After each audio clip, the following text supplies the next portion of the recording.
Hello everyone. Today, you're not waking up in your bed, not even close. Instead, you find yourself curled inside a narrow ditch carved into the cold, wet earth of northern France. The sun hasn't quite broken the horizon, but already the trench breathes with life, if one can call it that. It's not a gentle breath. It's a wet, wheezing cough of a space alive with mud, rot, and restless bodies. Drop a comment with where you're watching from and what time is it. It's always amazing to see how far these stories travel.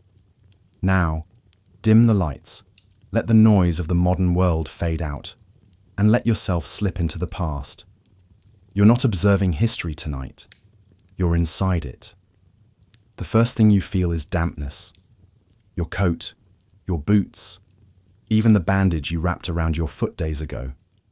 All of it soaked through, as if the very earth has risen to claim you.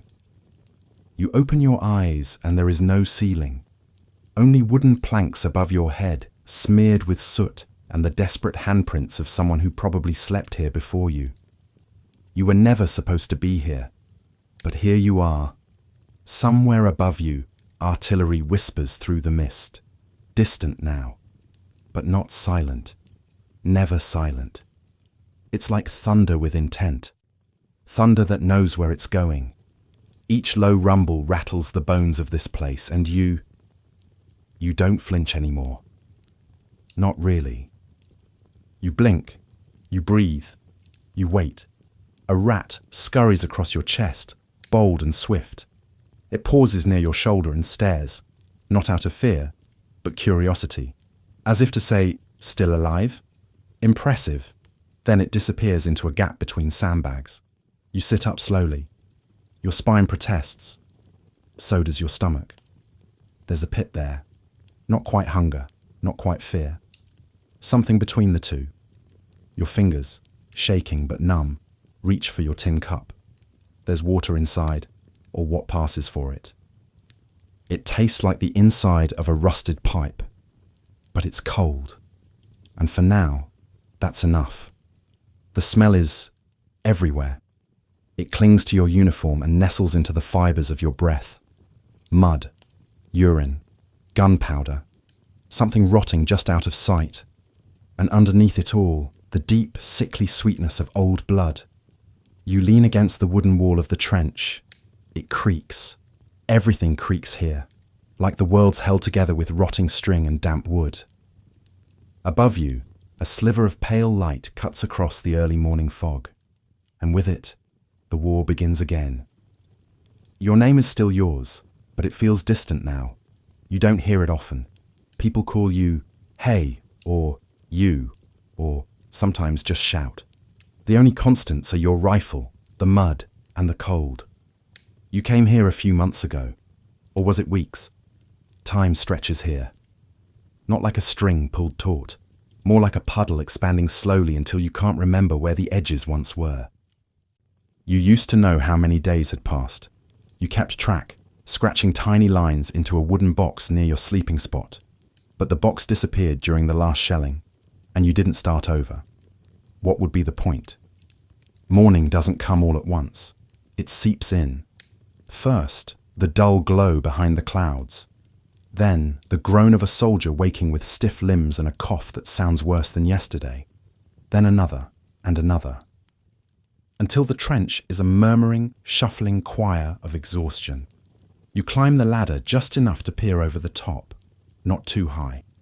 Never too high. The land beyond is no man's land.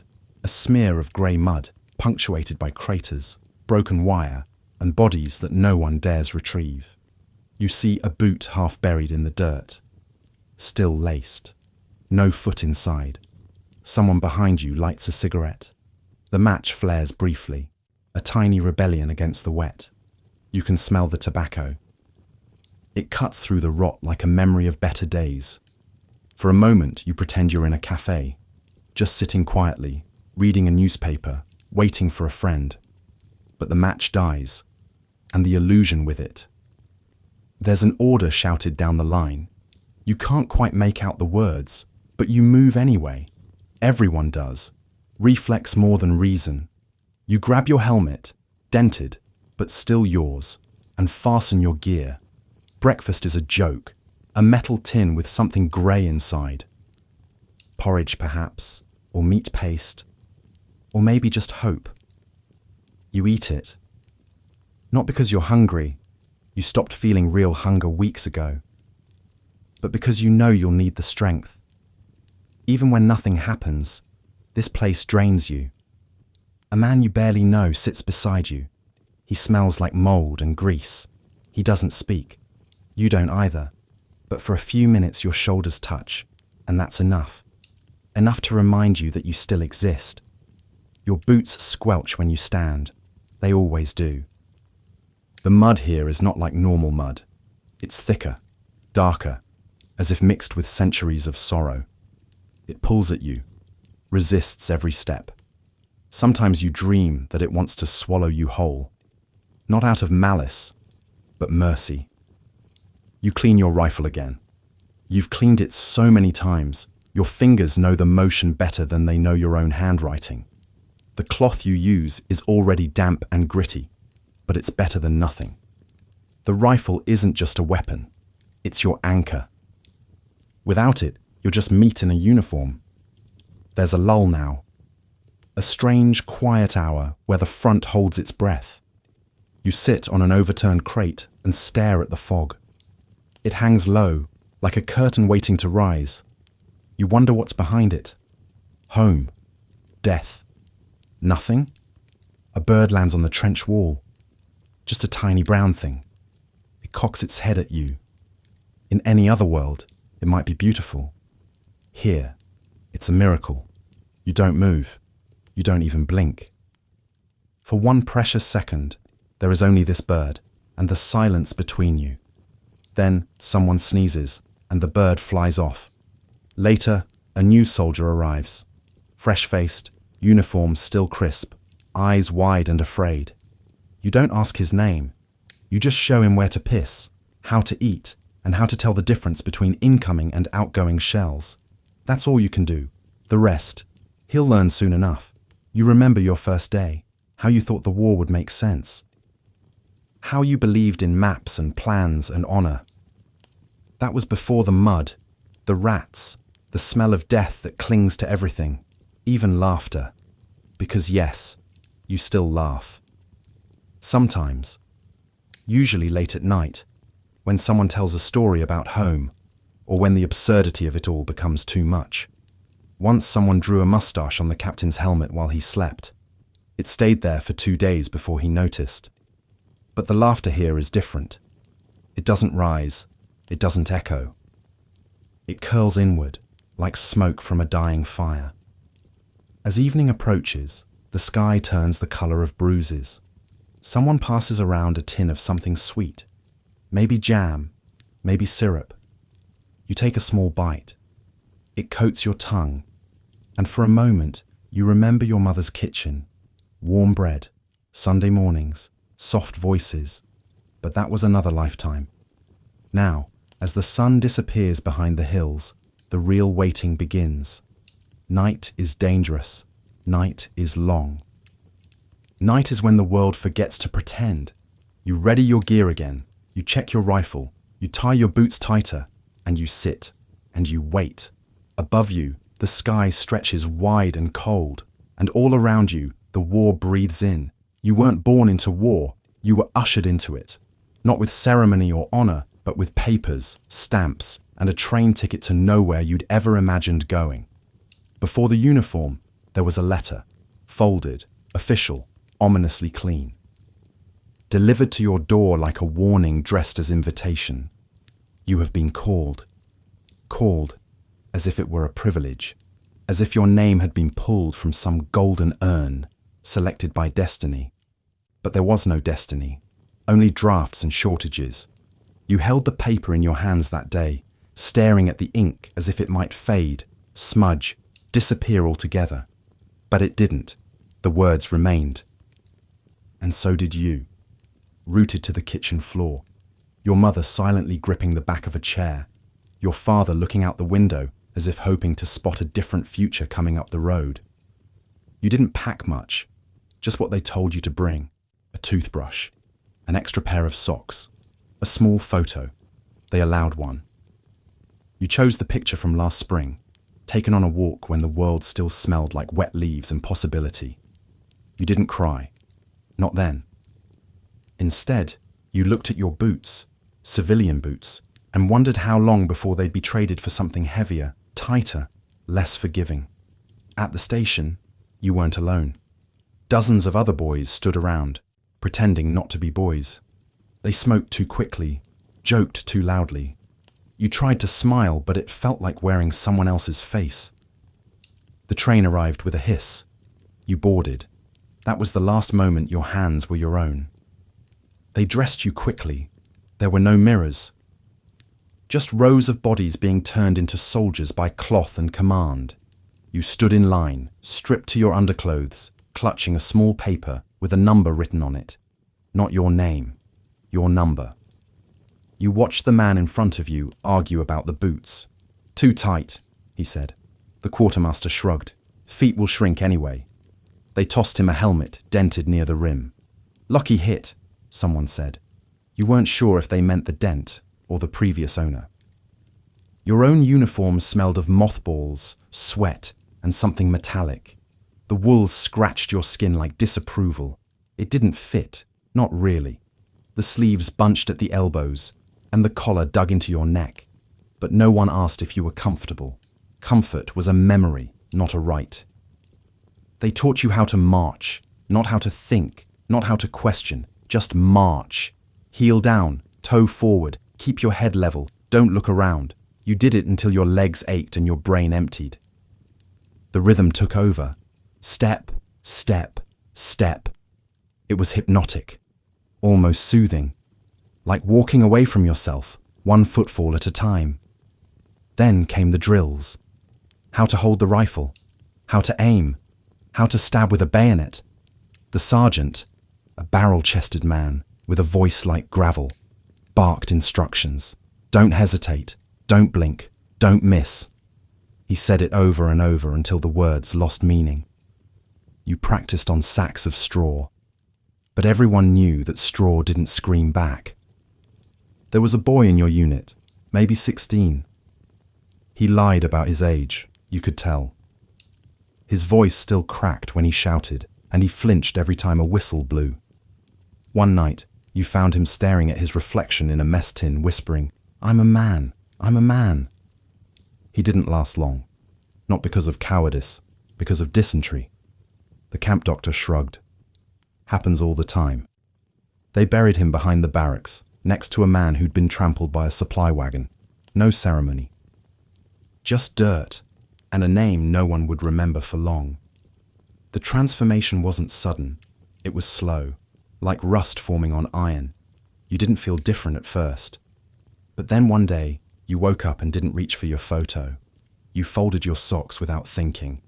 You stopped flinching when the captain shouted, and you started walking like the others, head down, eyes forward. You wore the same clothes, ate the same food, stood in the same lines. Individuality melted, leaving behind a single, sweating mass of obedience. The uniform wasn't just wool and buttons, it was erasure. It erased your favorite shirt, your name stitched into its collar. It erased the scar on your arm from climbing the old apple tree. It erased your laugh, the one that used to rise freely, unbothered. Now even your laughter felt rehearsed. They issued you identification tags, 2 small discs strung on a chain. One for your body, one for your grave. You held them for a long moment before putting them around your neck, cold against your chest. A reminder of the future no one wanted to speak aloud. Dog tags, they called them, as if you belonged to someone else now. When they sent you to the front, there were no trumpets, just another train, this one colder, louder. The men sat shoulder to shoulder, each clutching a pack, each pretending to sleep. You tried to count how many wore wedding rings. You lost track. A man across from you pulled out a harmonica and began to play. A soft tune, not military, something older. It sounded like the kind of song people sing when they don't have words for grief. No one spoke. The music did enough. The train stopped once for rations, once for fuel, and once for no reason at all. Each time, you stepped out, stretched your legs, and wondered if you should run. Just disappear into the woods. But your feet never moved. When you arrived, a soldier greeted you with a joke. Something crude, something meant to break the tension. You tried to smile. He pointed at your uniform. "Still clean," he said. "Let's fix that."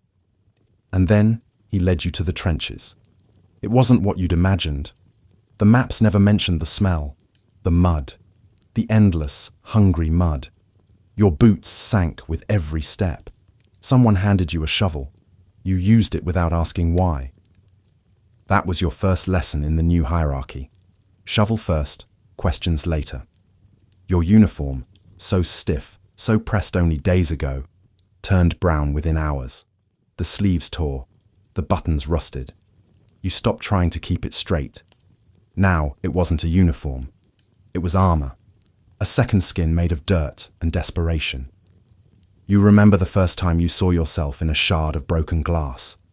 You almost didn't recognize the face. The hair was shorter, the jaw thinner, the eyes older. Not from age, from absence, like something had been scooped out and replaced with silence. You reached up, touched your cheek, and for a moment wanted to scream, but you didn't, because screaming was useless here. The letters from home arrived sporadically, folded tight, speckled with raindrops and fingerprints. They spoke of gardens, of missing you, of prayers. You read them by lantern light, huddled in the corner of a dugout. One letter ended with a sentence you never forgot. "I hope they're treating you well." You laughed, quietly, bitterly. Then you folded the letter and tucked it into your chest pocket, right over your beating heart, or what was left of it. Sometimes, at night, you removed your helmet and held it in your lap. Not for comfort, for weight, to remind yourself that something still pressed down on you, that you hadn't floated away yet. You remembered your civilian clothes, the softness of cotton, the smell of sun-warmed linen, the way your shoes fit just right, not too tight, not too loose, just yours. But those clothes are gone now, packed away, burned, forgotten. The uniform is all that remains. It creaks when you move. It whispers when you walk. It reminds you that you no longer belong to yourself. One night, during a lull in the shelling, a man recited poetry. Real poetry. Not the soldiers' rhymes. Words from before the war. You didn't know the poem, but it was beautiful. Soft. About love, or hope, or fields filled with lavender. Something impossible. When he finished, no one applauded. But everyone exhaled, as if holding breath for years. The next morning, he was gone. Sniper. Clean shot. They buried him near the latrines. No one mentioned the poem again. But you remembered it. Not the words. Just the sound of it. Like light through fog. They say uniforms make soldiers. But the truth is quieter. Uniforms erase the question of who you were. So that, piece by piece, the war can tell you who you are. It doesn't come from clocks or calendars. It comes from instincts, from footsteps in the mud, from the sound of boots trudging down duckboards, from the cold creak of a rifle being raised for the 100th time that morning. You don't wake because you want to. You wake because someone nudges you, whispers your name, or what's left of it, and says, "Your turn." It's always your turn. The shift begins in darkness, not because it's still night, but because light is a luxury, and here, light invites death. You climb from your dugout, boots sliding, knees stiff, back bent like a man twice your age. You check your pocket watch, or you would if you hadn't pawned it weeks ago for cigarettes and a spare pair of socks. Time here is felt, not measured. Your post is a section of trench barely wide enough to stand in. The walls are lined with sandbags, many of them torn or leaking. The wooden planks underfoot, if they exist at all, are loose, waterlogged, groaning under each step. You lean your rifle against the wall. Not too far, just within reach. Always within reach. The fog is thick today. It hugs the ground like an old friend you didn't ask for. Shapes move within it. You watch closely. It could be a fellow soldier, or it could be someone crawling. You don't shout. You wait. You grip your rifle. And then, a rat. Just a rat.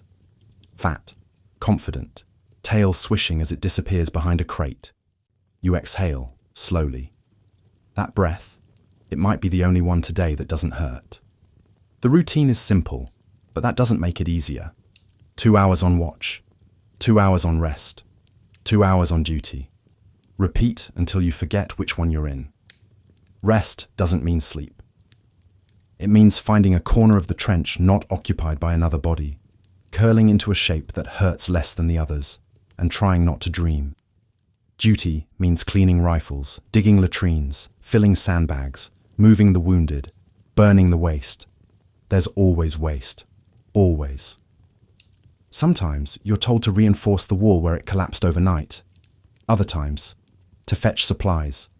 Once you were ordered to guard a section of trench that had flooded to your knees. You stood there for hours, water creeping into your boots until your toes went numb. When you reported it, the lieutenant shrugged. Better than bullets, he said. You nodded. Because what else is there to say? There are whistles for everything. A long one means gas. A short one means incoming shell. 2 in quick succession might mean advance, retreat, or both, depending on who's blowing. You stop trying to understand. You just react. There's a man named Ellis who carries a notebook. He tries to make sense of the codes, the patterns, the routines. You admire him. But last week a shell tore through his pack. The notebook survived. He did not. You helped bury him. You didn't take the notebook. Some things should rest. Midday arrives without sun. The sky stays the same in different grey, stretching like a wet cloth above your head. You eat what they give you. Hardtack, maybe a piece of cheese, something that used to be meat. You don't chew. You just soften it in your mouth and swallow. Water comes from a canteen passed between 10 men. It tastes like metal and mould. You drink it anyway. There's always someone coughing nearby. Sometimes it's you. Laughter happens here too. Not often, but enough to remind you that humour survives. It sneaks in through absurdity. The captain ordering everyone to shave before an inspection while standing in ankle-deep filth. Or a soldier singing opera in a flawless falsetto while balancing on a crate to avoid the rising water. You laugh, because it's either that or scream. And you've learned, screaming is useless when the wind swallows your voice. The orders make less sense as the day wears on. Dig there, wait here, move left, now move right. You do what you're told, even when it contradicts what you were told an hour ago. No one explains, no one apologizes. You used to question, now you just move, 1 foot, then the other. Afternoon blends into evening with little warning. There's no sunset, only a thickening of the sky, a deepening of the damp. The cold returns like a tide. It starts in your toes and climbs, slow and certain, until even your breath feels chilled from the inside. Your coat is damp. Your socks are worse. You can't remember what dry feels like. You don't remember much anymore. The sound of artillery begins again, low and distant at first, like thunder rolling in from far away. Then sharper, closer. You flinch once, then settle. The trick is not to expect quiet. The trick is to find stillness inside the noise. You close your eyes for a moment. Just a moment. The whisper comes again. Your turn. You rise, the same post, the same view, a wall of sandbags, a sky of ash, mud that sucks at your boots with every step as if asking, why stay standing? Why not lie down? Just for a minute. You tighten your belt, you adjust your helmet, and you wait. Night settles. Not like a curtain, but like a weight, heavy, relentless. The stars don't show. The moon is missing. You listen for movement, not your own. Anything that doesn't belong. Anything that suggests something worse than this quiet. Your mind drifts, uninvited. You remember the scent of fresh bread. You remember the scratch of your father's beard. You remember the way your mother used to hum while cleaning. And then, a snap. You freeze. You raise your rifle. Nothing moves. You lower it. But you don't breathe for another minute. The hours pass. You don't know how many. Eventually, another soldier arrives. He doesn't speak, just nods. You step aside, crawl into the dugout. It smells like mildew and oil and wet wool. You curl into your corner. You don't sleep. You just stop existing for a while. In the morning, someone finds a body near the wire. No one knows who he was. His face is gone. The tags are missing. They wrap what remains in a tarp and carry him down the trench. He becomes a whisper, like so many before him. And then, another day begins, another impossible day. But you rise, because that's what you do here. You rise, you walk, you wait, you forget. And in that forgetting, you survive. There's a hunger that gnaws. Not at your stomach, but at the edges of your mind. It's not dramatic. It doesn't roar. It hums, softly, relentlessly, like a second heartbeat beneath your ribs. You wake to it. You sleep with it. You march beside it, dig with it, breathe through it. It becomes a companion, not a friend, but something familiar. The army calls it rations. You call it survival, perhaps, or punishment. In the beginning, they handed you a tin, rectangular, grey, with embossed letters barely visible beneath the grime. Inside, a block of something that used to be meat, or said it was, hard as bone, salty as regret. You learned not to bite it. That chipped someone's tooth. Instead, you shaved off pieces with your knife, let them melt on your tongue. Slowly, like waiting for a prayer to be answered. Then there was the hardtack. Biscuits. That's generous. They were bricks, dry, stiff, indifferent. Some had worms inside. The older ones, the ones that had seen other fronts, other wars, crumbled into dust with a hit from your canteen. You'd eat the dust too. Why not? Everything tastes the same here. Soil, metal, and a faint hint of despair. There's no routine to meals. Sometimes they arrive in the morning. Sometimes not at all. Sometimes they're hot, which feels miraculous.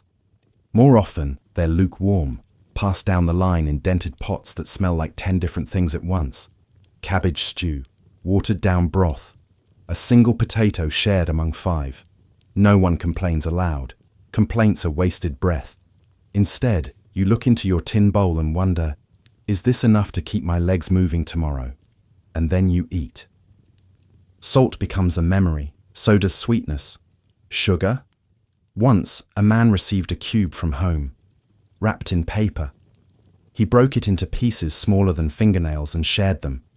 You still remember how it tasted, like sunlight caught in crystal. It made your eyes sting. You haven't tasted anything since. Not really. Food here doesn't taste. It fills, or tries to. On rare days, there's jam, usually plum, sometimes apricot. You scrape the tin clean, licking the corners, even though you know the next man will do the same. You don't care, because for that moment, your mouth remembers joy. And then, gone. Coffee is rationed, so is tea. You drink what's called substitute, roasted acorns, burnt barley, chicory if you're lucky. It's hot, dark and bitter, but it's warm. And in this place, warmth counts more than flavor. You hold the cup like it's sacred. You sip it like it might carry a memory home. There are stories of kitchens behind the lines, of real cooks, of bread still soft, of roasts, of pies. You hear whispers of French villagers trading eggs for cigarettes, of someone catching a chicken once. It sounds like fiction, but you listen, because in the silence after a shelling, Even fiction feels like salvation. One night, a man roasted a rat. He didn't ask. He just did it. The smell filled the trench. Something charred, something almost meaty. No one said anything. But you noticed how quickly it disappeared. The Red Cross sometimes sends packages. Inside, condensed milk, crackers, chocolate, if the stars align. You once saw chocolate, just a square, wrapped in silver. You didn't eat it. You gave it to the man beside you, who hadn't spoken since Verdun. He took it, nodded once, bit down, and for a second, just a second, he smiled. Your body changes. It shrinks. Not just in weight, but in want. Your stomach forgets how to ask. Your hands stop reaching. Your face, once full, once soft, hollows.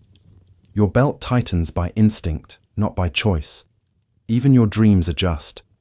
You used to dream of feasts, of tables spread wide. Now you dream of bread, just bread, warm, real, breaking in your hands.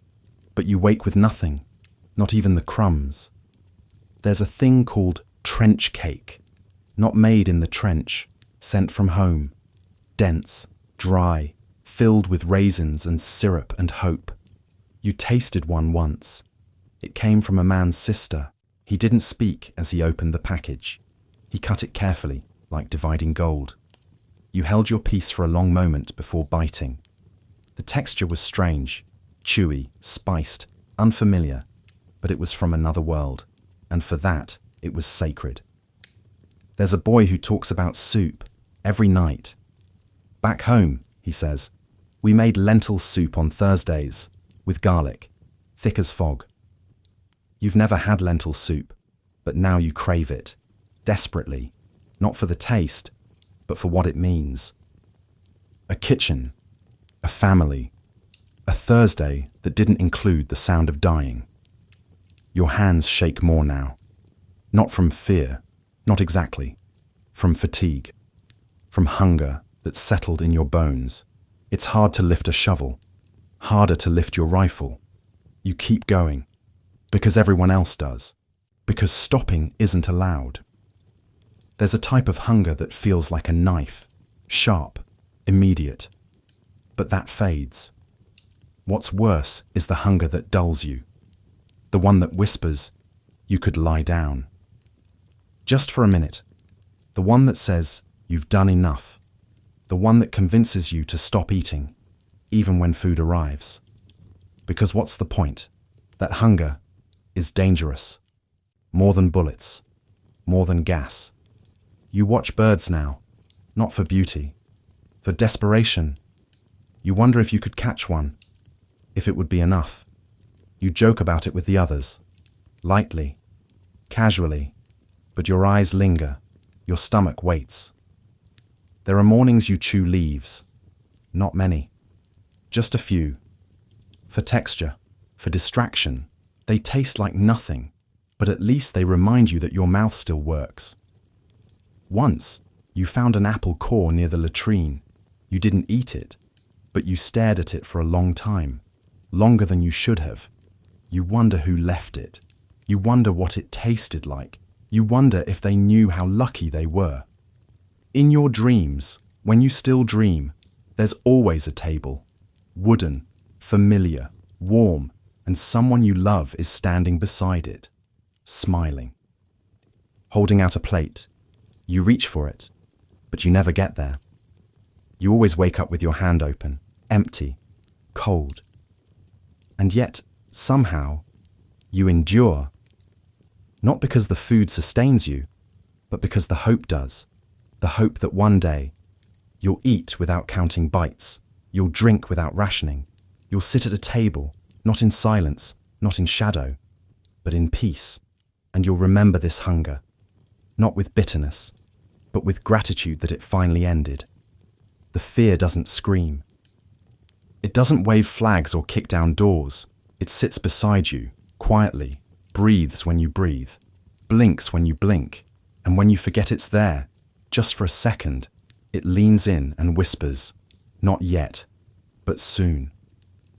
You thought you knew fear before the war. You thought fear was a late-night knock, a test you weren't ready for, a stranger's eyes lingering too long. But here, fear has learned new shapes. It moves like gas, seeps into seams, fills every hollow space. Sometimes it takes the form of silence, that heavy, unnatural silence just before a shell lands, when the world holds its breath and the birds vanish, when even your heartbeat seems loud enough to give you away. You sit in the trench and listen, not for footsteps, not for shouting, but for the sudden stop, the break in the rhythm, the moment when the wind doesn't blow quite right, or the earth beneath your boots shifts slightly. That's when you know something's coming. Not because you see it, because you feel it. The sniper doesn't announce himself. He doesn't wear insignias or bang his drum. He waits, he watches, he chooses. And by the time you hear the shot, it's already too late. You've seen it happen. Dozens of times. A man standing too tall, a helmet too shiny, a reflection caught in glass. One moment, laughter. The next, collapse. No cry, no warning, just a drop, like a marionette with its strings cut. You learn to walk low, to move with the earth, not against it. To keep your shadow small, your head down, your hopes buried. You learn the difference between courage and exposure, between duty and suicide. At night, the fear changes color. In the dark, your eyes betray you. Shapes twist into phantoms. A sack becomes a body. A rustle becomes a charge. You raise your rifle 10 times before the sun rises, and each time your finger lingers near the trigger, just in case. The worst fear is not of dying, it's of not knowing when. Of standing in line for soup and hearing the whistle, of writing a letter and seeing the flash, of thinking, maybe I'll make it through this shift, and then watching the world explode 2 feet away. You fear randomness. You fear the spin of a chamber, the draw of a card, the whims of a sky that doesn't care. Gas is a special kind of fear. It's invisible, scented sometimes, but often not. You smell something sweet, or maybe metallic. You hesitate. That hesitation costs lives. You scramble for your mask, always close, always clumsy. You press it to your face, breathing shallow, hands trembling, and you wait, not to see if you're safe, but to see if it was real. Sometimes it isn't, sometimes it is. You never know until it's over, and even then, you're not sure. Your lungs burn for days, your eyes water, your voice rasps, you cough. Everyone coughs. You wonder if it's gas, or just another cold. The answer doesn't matter. The fear remains. Your fingers never stop trembling. You tell yourself it's the cold, but deep down, you know better. It's the anticipation, not of action, but of aftermath. Fear changes men. There's a man in your unit who stopped speaking after a shell landed near his head. He wasn't hit, not physically, but something inside him cracked. Now he walks like a ghost, mouth slightly open, eyes never quite meeting yours. You call him Silent Jack. He answers to it. He doesn't blink. You've started talking to yourself, not out loud, not yet, just in your head. Little instructions: breathe, step, hold, wait, look again.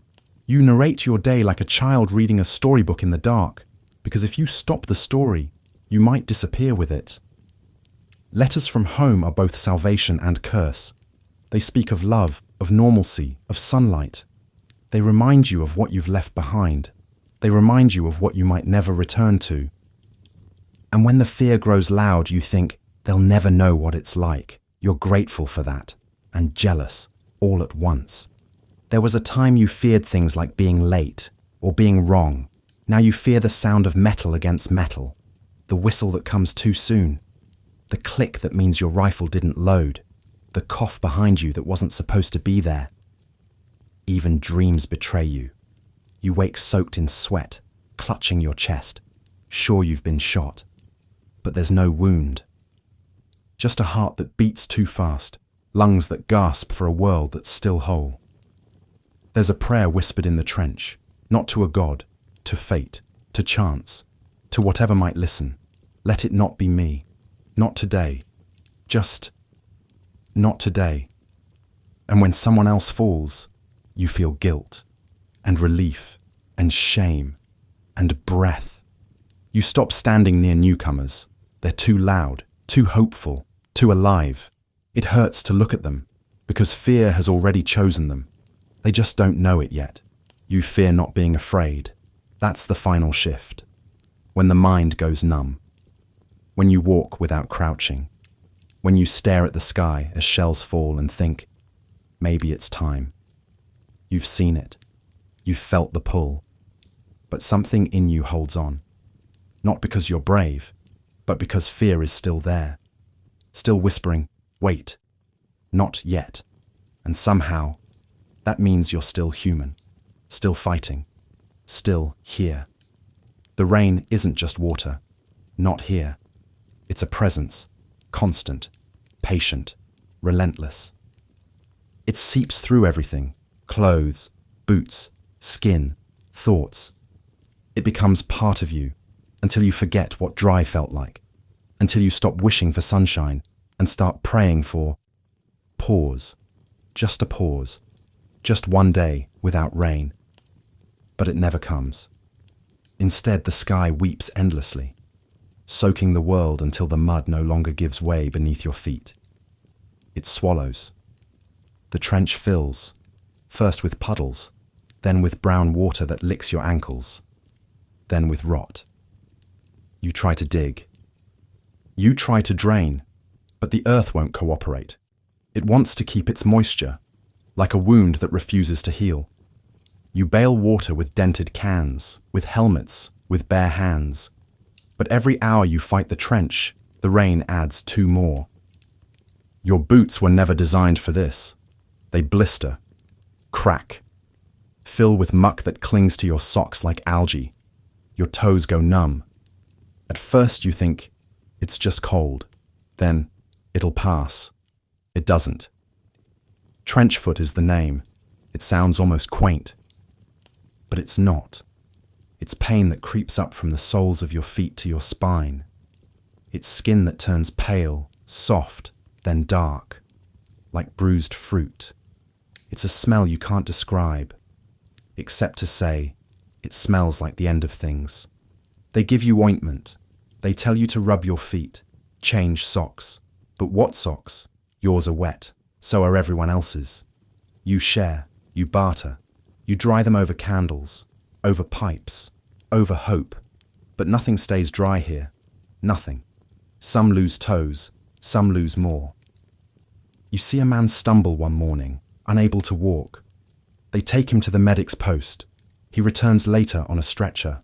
The next day, his boots sit alone, the leather already moulding. Then there are the rats, big, bold, unapologetic. They rule the night, scratch between the sandbags, chew through your kit bag, nibble your bread. You wake to one sitting on your chest, staring. Its eyes don't blink. Its whiskers twitch. It sniffs, not for fear, but for opportunity. You swat it away. It returns the next night. They always return. You joke about them at first, call them names, pretend they're pets. But then you find one inside a corpse's mouth, and you stop joking. They eat everything. Leather, hair, fingernails. They're never full, just fast, efficient, unfeeling. You learn to sleep with your arms crossed over your chest to keep them from crawling under your clothes. You stuff cloth in your pockets, in your ears. It doesn't matter. They find a way. They always do. Then come the lice, tiny, itchy, persistent.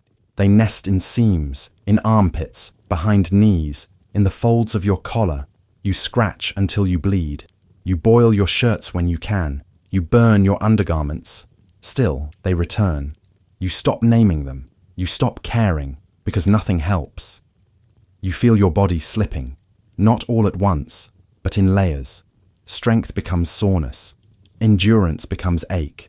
Appetite becomes nausea. You cough more now. Everyone does.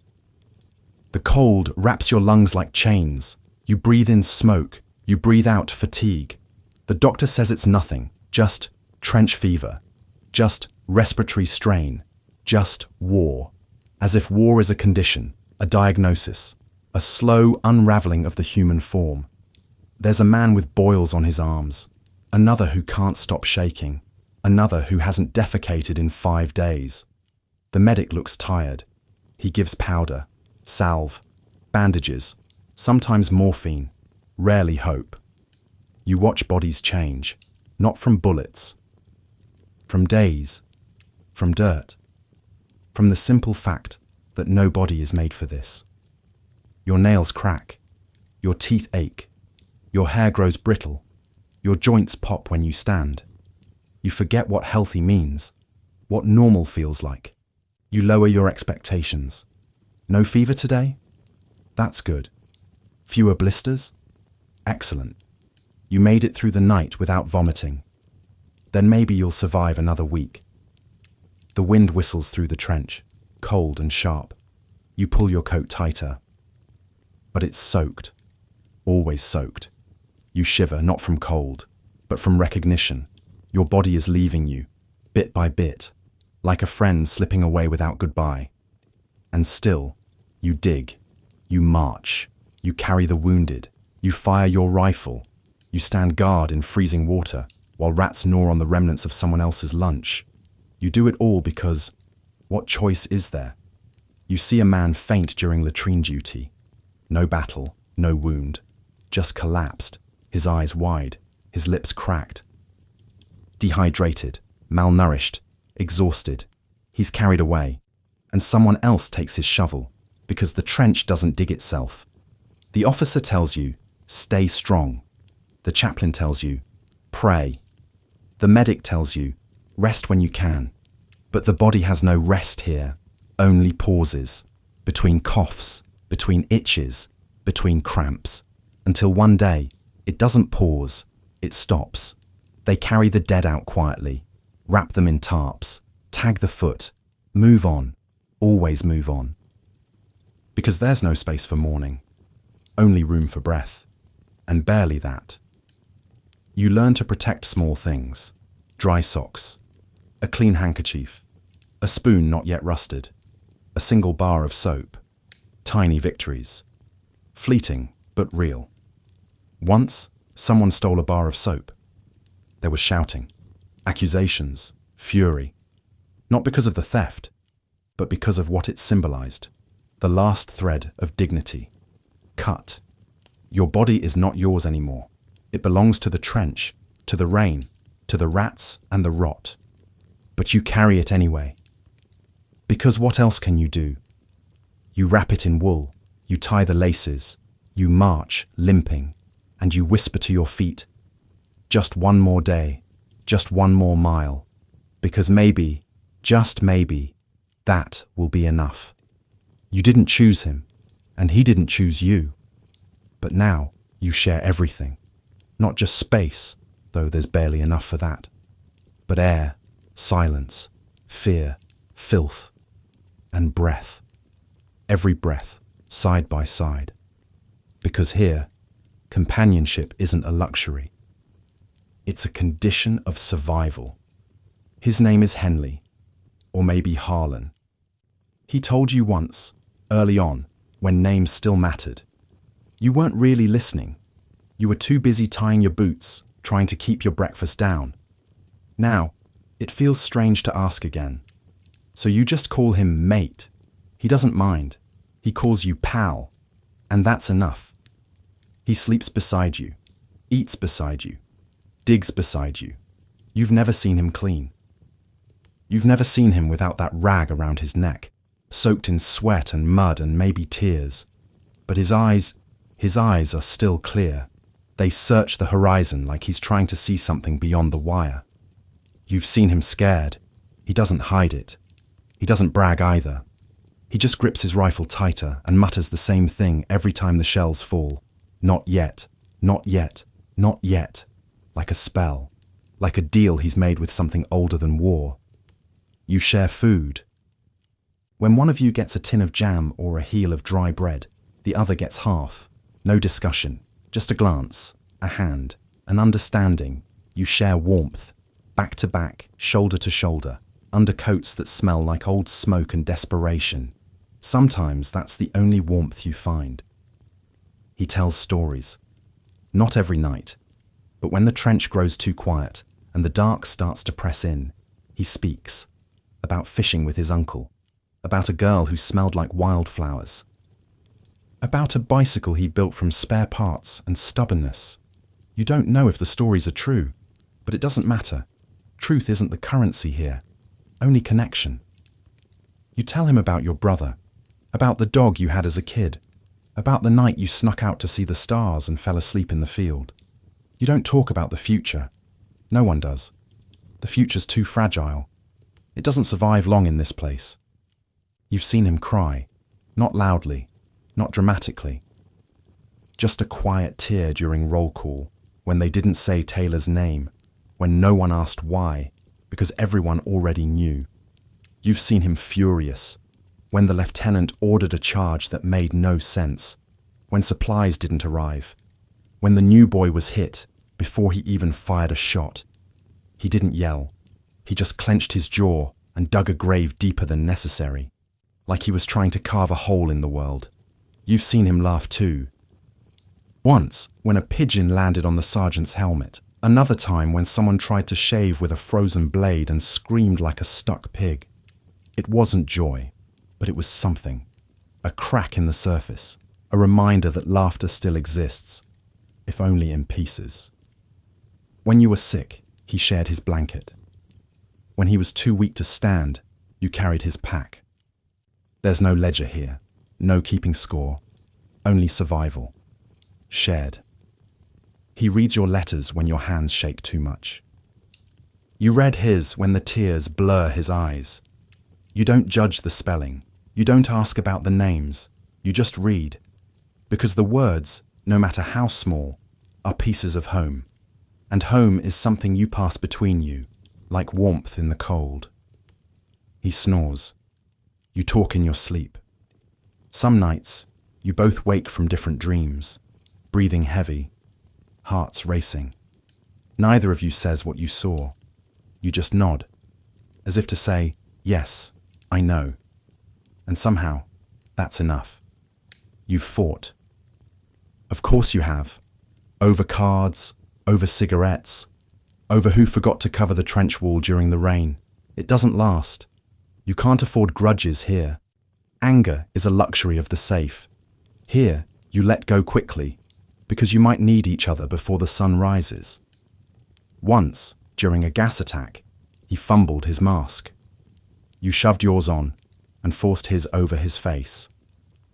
Later, when the air cleared and the world stopped burning, he looked at you and said, simply, thanks. That was all.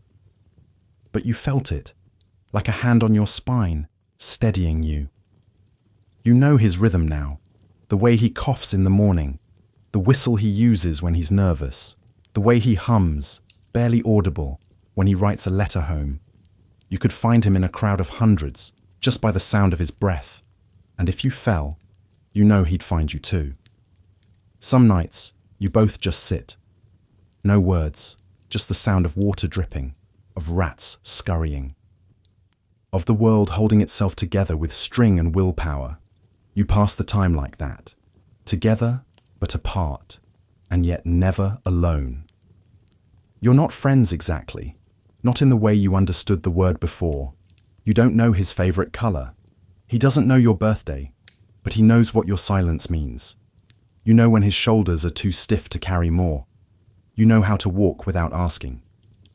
You imagine meeting him after this, in a place with trees, with real beds, with food that doesn't taste like tin.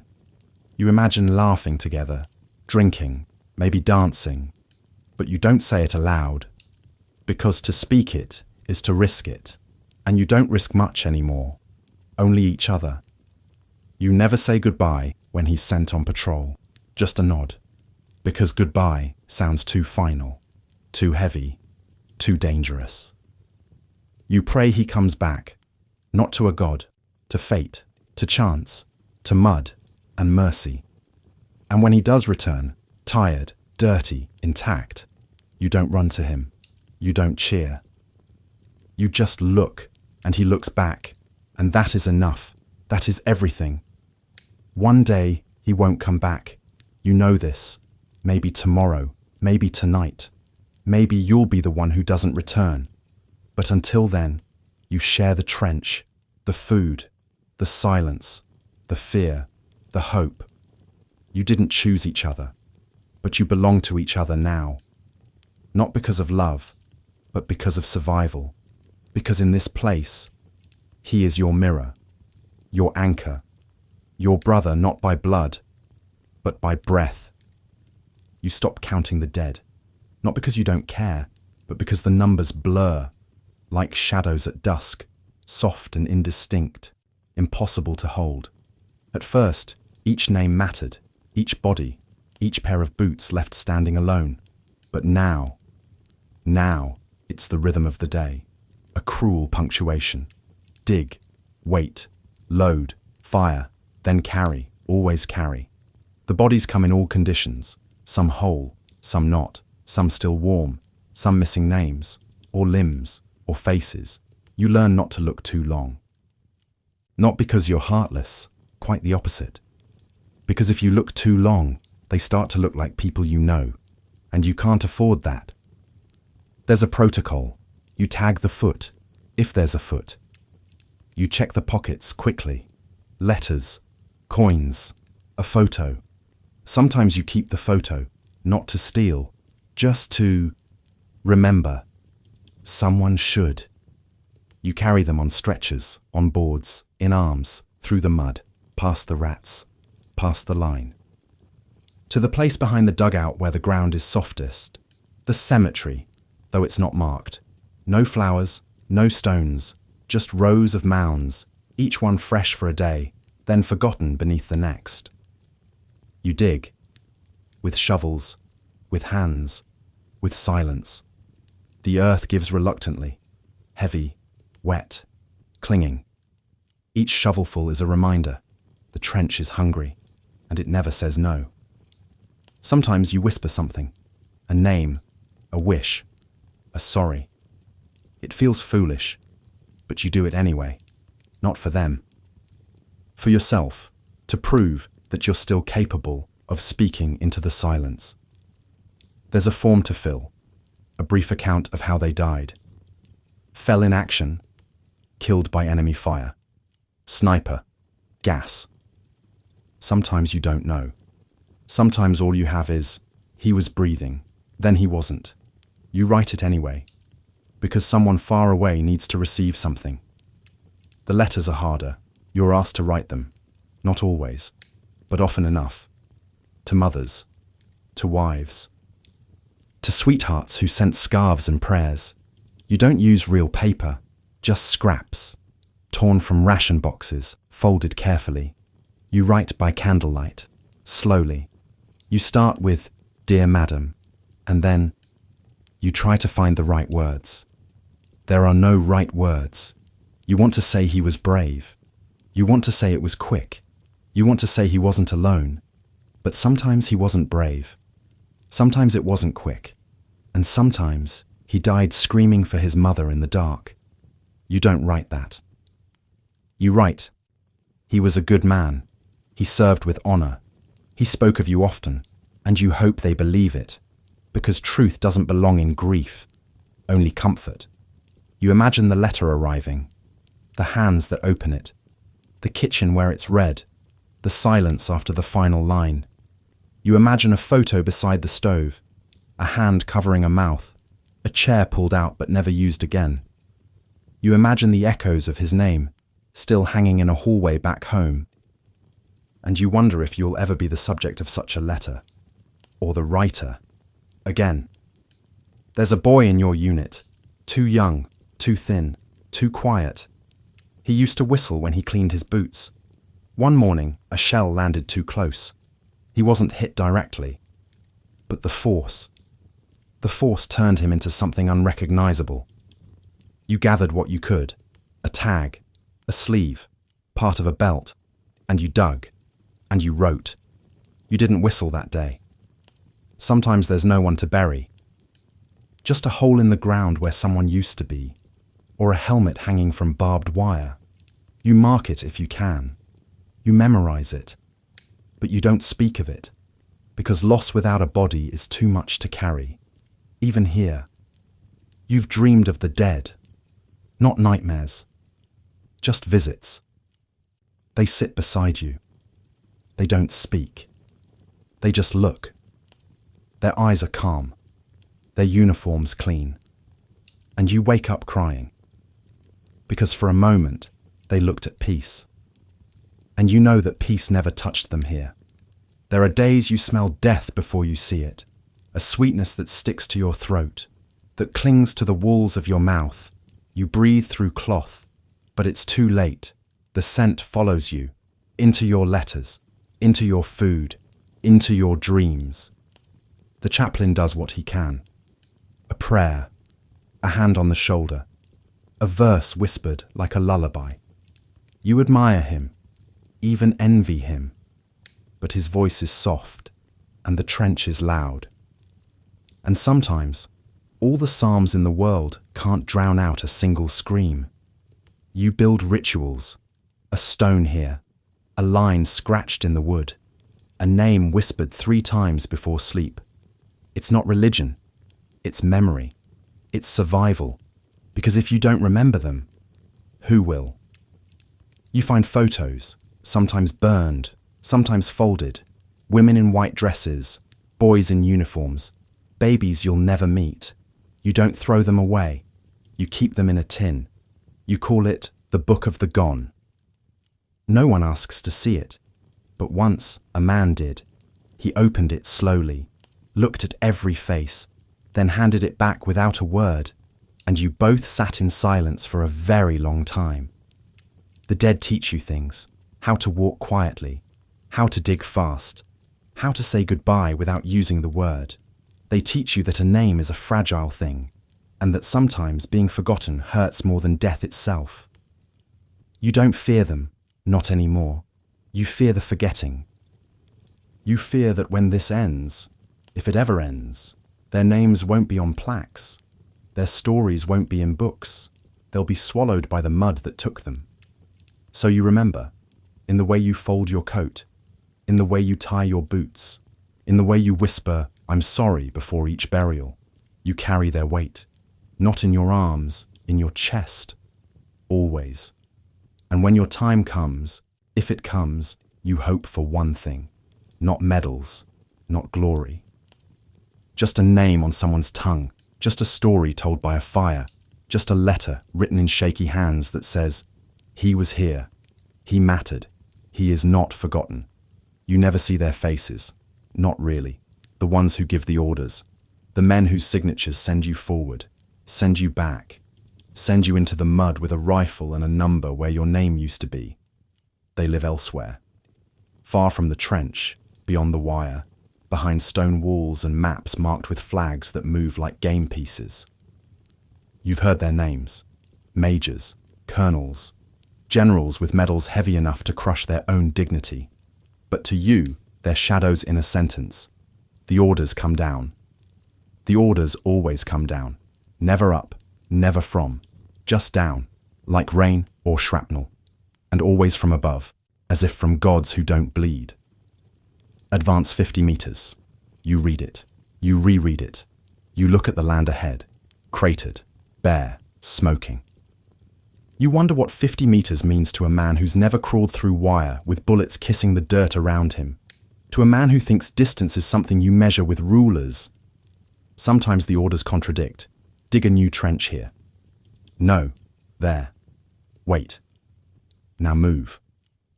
And when you question them, the officer shrugs. It's not mine to question. He's not lying. He's a puppet too, strings trailing upward, disappearing into clouds shaped like strategy. You hear rumors? That some general insisted on a charge to test morale. that another refused to retreat because he didn't want to lose face, that men died to preserve pride printed on stationery. You don't want to believe it, but you've seen enough to know. Belief isn't a requirement anymore, only obedience. There's a wall map in the command tent. You've seen it once when you were sent to deliver a message. Colored pins, threads, notes scribbled in ink. From up there, the war makes sense. Clean lines. Arrows, units.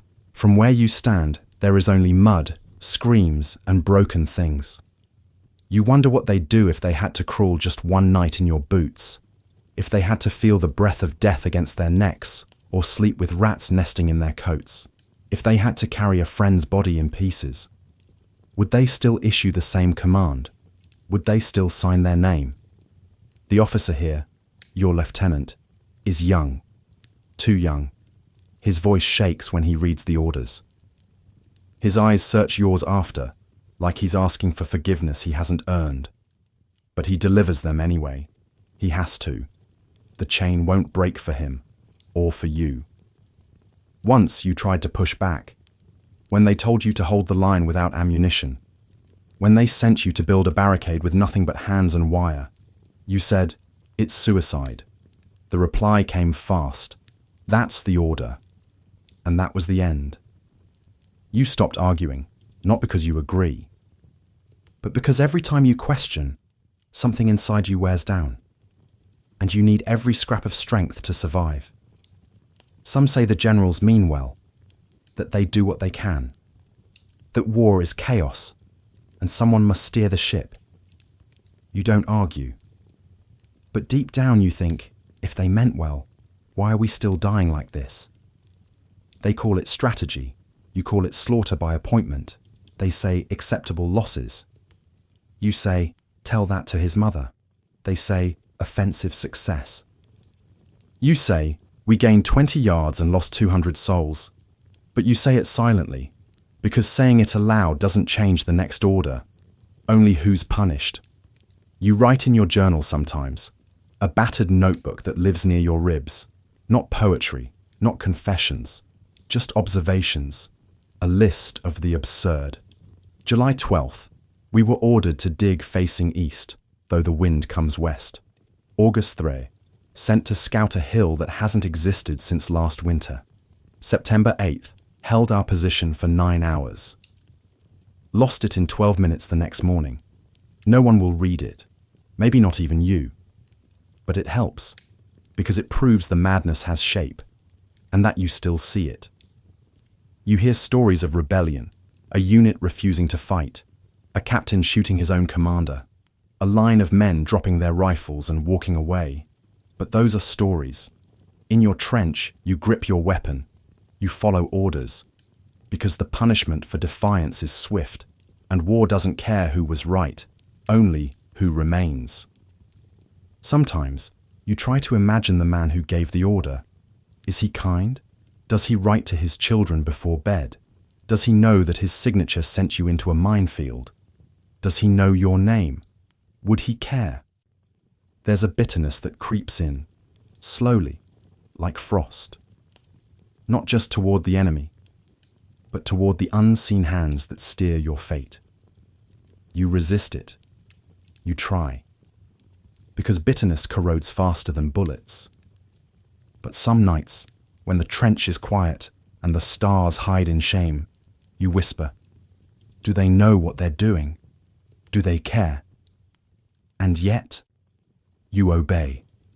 Not because you're weak, but because you're strong enough to carry others through the madness. Because your refusal wouldn't stop the war, only change who dies in it. Because the man beside you depends on you, not on the generals, not on their maps, on you. There's honor in that, not the kind they write about in papers. Not the kind that wins medals, the quiet kind, the kind that walks into orders with eyes wide open, carrying the weight not because you believe, but because someone has to. And in the end, when this is over, if it ends, you don't want statues. You don't want to be remembered by your rank or by a number etched in stone. You want to be remembered by the man who shared your last cigarette, by the boy who sang before dawn, by the soldier who died holding your hand, not saluting a flag. Because this war isn't theirs. Not really. It's yours. Yours to survive, yours to carry, yours to remember. And when they write the orders, you'll write the truth, in scars, in silence, in stories that never forget what it meant to be a name beneath the ink. It promises a different kind of alertness, sharper, quieter, more permanent. You don't lie down expecting sleep. You lie down expecting to be woken up by a whistle, by a scream, by a sound that isn't quite sound, but a warning your bones recognize before your ears do. There's a specific noise that precedes a shell, a distant whistle descending, like the sky inhaling sharply. Then, impact, not always near, but never far enough. The first time it happened, you dropped, flat into the mud, heart hammering, breath caught in your throat like a held scream. Now, you still drop, but your heart doesn't race, it just waits. The rhythm of shelling becomes familiar. A kind of music played by giants with no ear for mercy. You learn to tell them apart.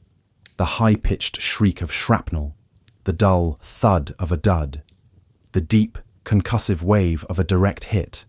Each sound is a sentence in the language of destruction. You speak it fluently now. The nights are never fully dark. Even without the moon, there are flares. White, green, orange. They rise into the sky with a hiss, bloom like deadly flowers, then hang, drifting, ghost-like, illuminating everything for just long enough to see what you wish you hadn't. A crater, a body, a rat dragging something that used to be a hand. Then blackness again. When the bombardment starts, you don't move unless you have to. You press your body against the wall of the trench, wrap your coat tighter, and try not to think. Thinking is dangerous here. It leads you places you can't afford to go. Places with names and faces and futures. So you stay where you are, small and still, and you listen. There's a kind of pressure that comes with shelling. It doesn't just hit your ears, it fills your chest. It pushes against your ribs from the inside, like your lungs are trying to escape. Your teeth vibrate, your fingers twitch. Sometimes you bleed from your nose and don't notice until someone points. You wipe it away and keep waiting. It lasts minutes or hours. You can't tell. Time bends here. It stretches and snaps and folds in on itself until a second feels like a lifetime and an hour disappears like smoke. When the shelling stops, silence doesn't return. It just changes form. You feel it in your joints, in your heartbeat, in your breath, like your body is waiting for the next scream from the sky. And it always comes. Then there's the gas. It doesn't announce itself with sound. It slinks, creeps, tastes like metal and mustard and fear. Sometimes you hear the hiss, soft, almost gentle. That's worse than a bang, because it means you have seconds. You fumble for your mask, always nearby, always clumsy. Straps catch, lenses fog. Someone drops theirs and screams. You can't help him. You just pull yours tighter and hope. Inside the mask, your breath becomes your world. Hot, shallow, loud. You try to stay calm, because panic burns oxygen, and you don't know how much you have. The gas doesn't kill quickly. Not always. Sometimes it lingers, eats at the lungs, turns each inhale into pain. You've seen men spit blood, others cough until they fall unconscious. You learn to stop caring. You learn to move past them, because stopping means joining them. Some men never wake after a gas night. They fall asleep breathing it. Never scream, never stir. Just drift away. You envy them, then hate yourself for envying them, then feel nothing, because that's safer. The sound of coughing becomes a lullaby. Rough, wet, persistent, sometimes mixed with whispers, sometimes prayer, but mostly silence. A silence filled with all the things no one dares say aloud. I'm scared. I don't want to die. I miss my mother.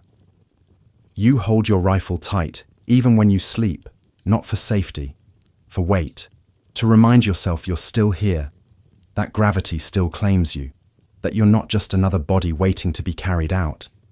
Sometimes you don't sleep at all. You just sit, back against the trench wall, eyes closed. Not resting, just waiting for something to shift. A change in the wind, a lull in the horror, a moment of nothing. The night passes slowly, not like a river, like teeth grinding. And when the sun finally rises, pale, uncertain, like it doesn't really want to look at this place, you exhale, not relief, not hope, just continuation, another breath, another day. There's a look you share with the others, no words, just a nod, an acknowledgement. We made it, again, for now. The soul doesn't shatter in battle, it shatters in the quiet. In the moment after the noise ends, when your body remains whole, but your heart feels splintered, like a cup cracked just enough to leak. You hold it together with willpower, with memory, with ritual. You roll a cigarette, hands trembling, but practiced. You strike a match, inhale. It burns your throat, but steadies your thoughts. The man next to you nods, asks for one. You hand it over, no charge. Because after a night like this, everything is borrowed. Later, someone counts the bodies. Someone else scrubs blood from a crate. You fix your trench coat. You clean your rifle. You don't talk about the sound, the shriek, the whistle, the scream. You keep it inside. Because to speak it aloud is to make it real. And you're not ready for that. You never will be. Because every night here is a gamble. And the house always wins eventually. But still you play. Still you stand. Still you listen. Because that's what survival sounds like now. A silence broken by thunder. A breath behind a mask. A heartbeat waiting for dawn. And a soul, cracked, but still whole enough to carry on. It begins with a whisper down the line. Mail call. Just 2 words. But they ripple through the trench like sunlight through fog. Quiet, sudden, sacred. Men straighten. Eyes lift. Hearts dare, for just a moment, to beat a little faster. Because a letter means you're not forgotten. And that's everything. The mail arrives in a sack that once carried potatoes. Now it carries something far more valuable. Words. Real paper. Real ink.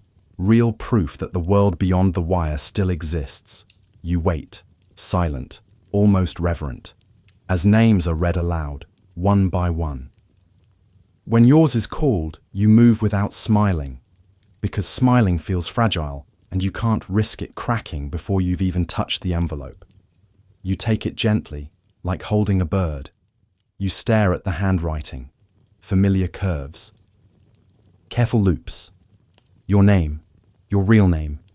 Not your number, not private, not you.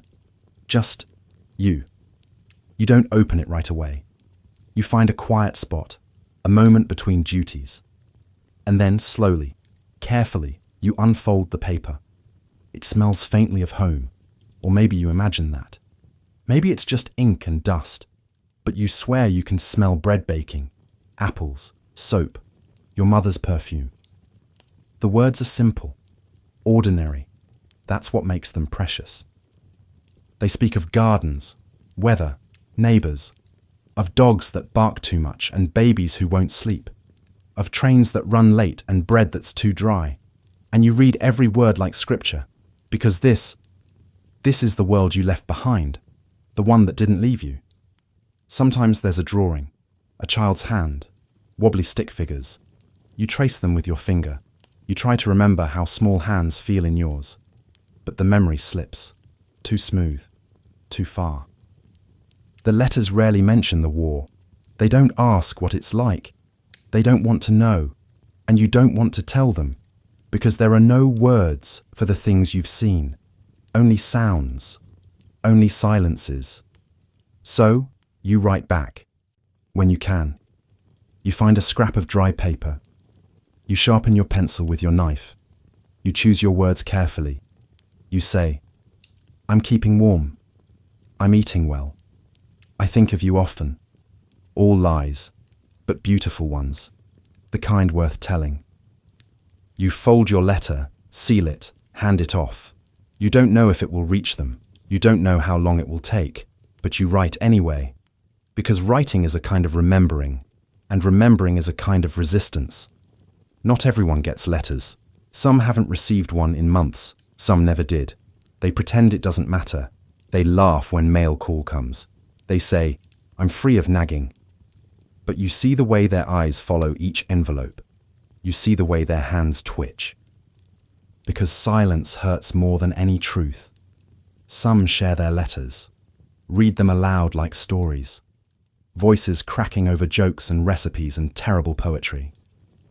And for a moment, the trench becomes a living room.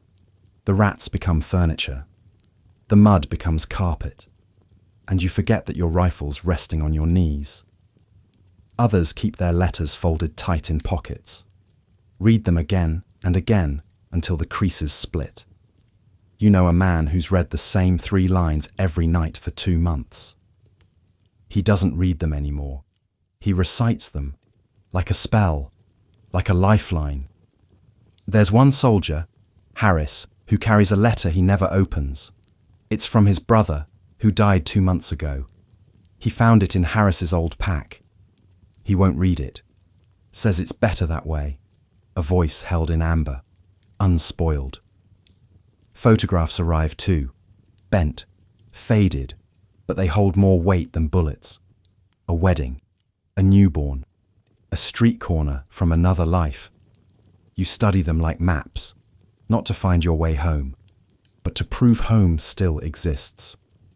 You learn to memorize them, so that if you lose them in a flood, in a fire, in a moment of chaos, they live on, in your head, in your pulse, in the way you whisper a name before sleep.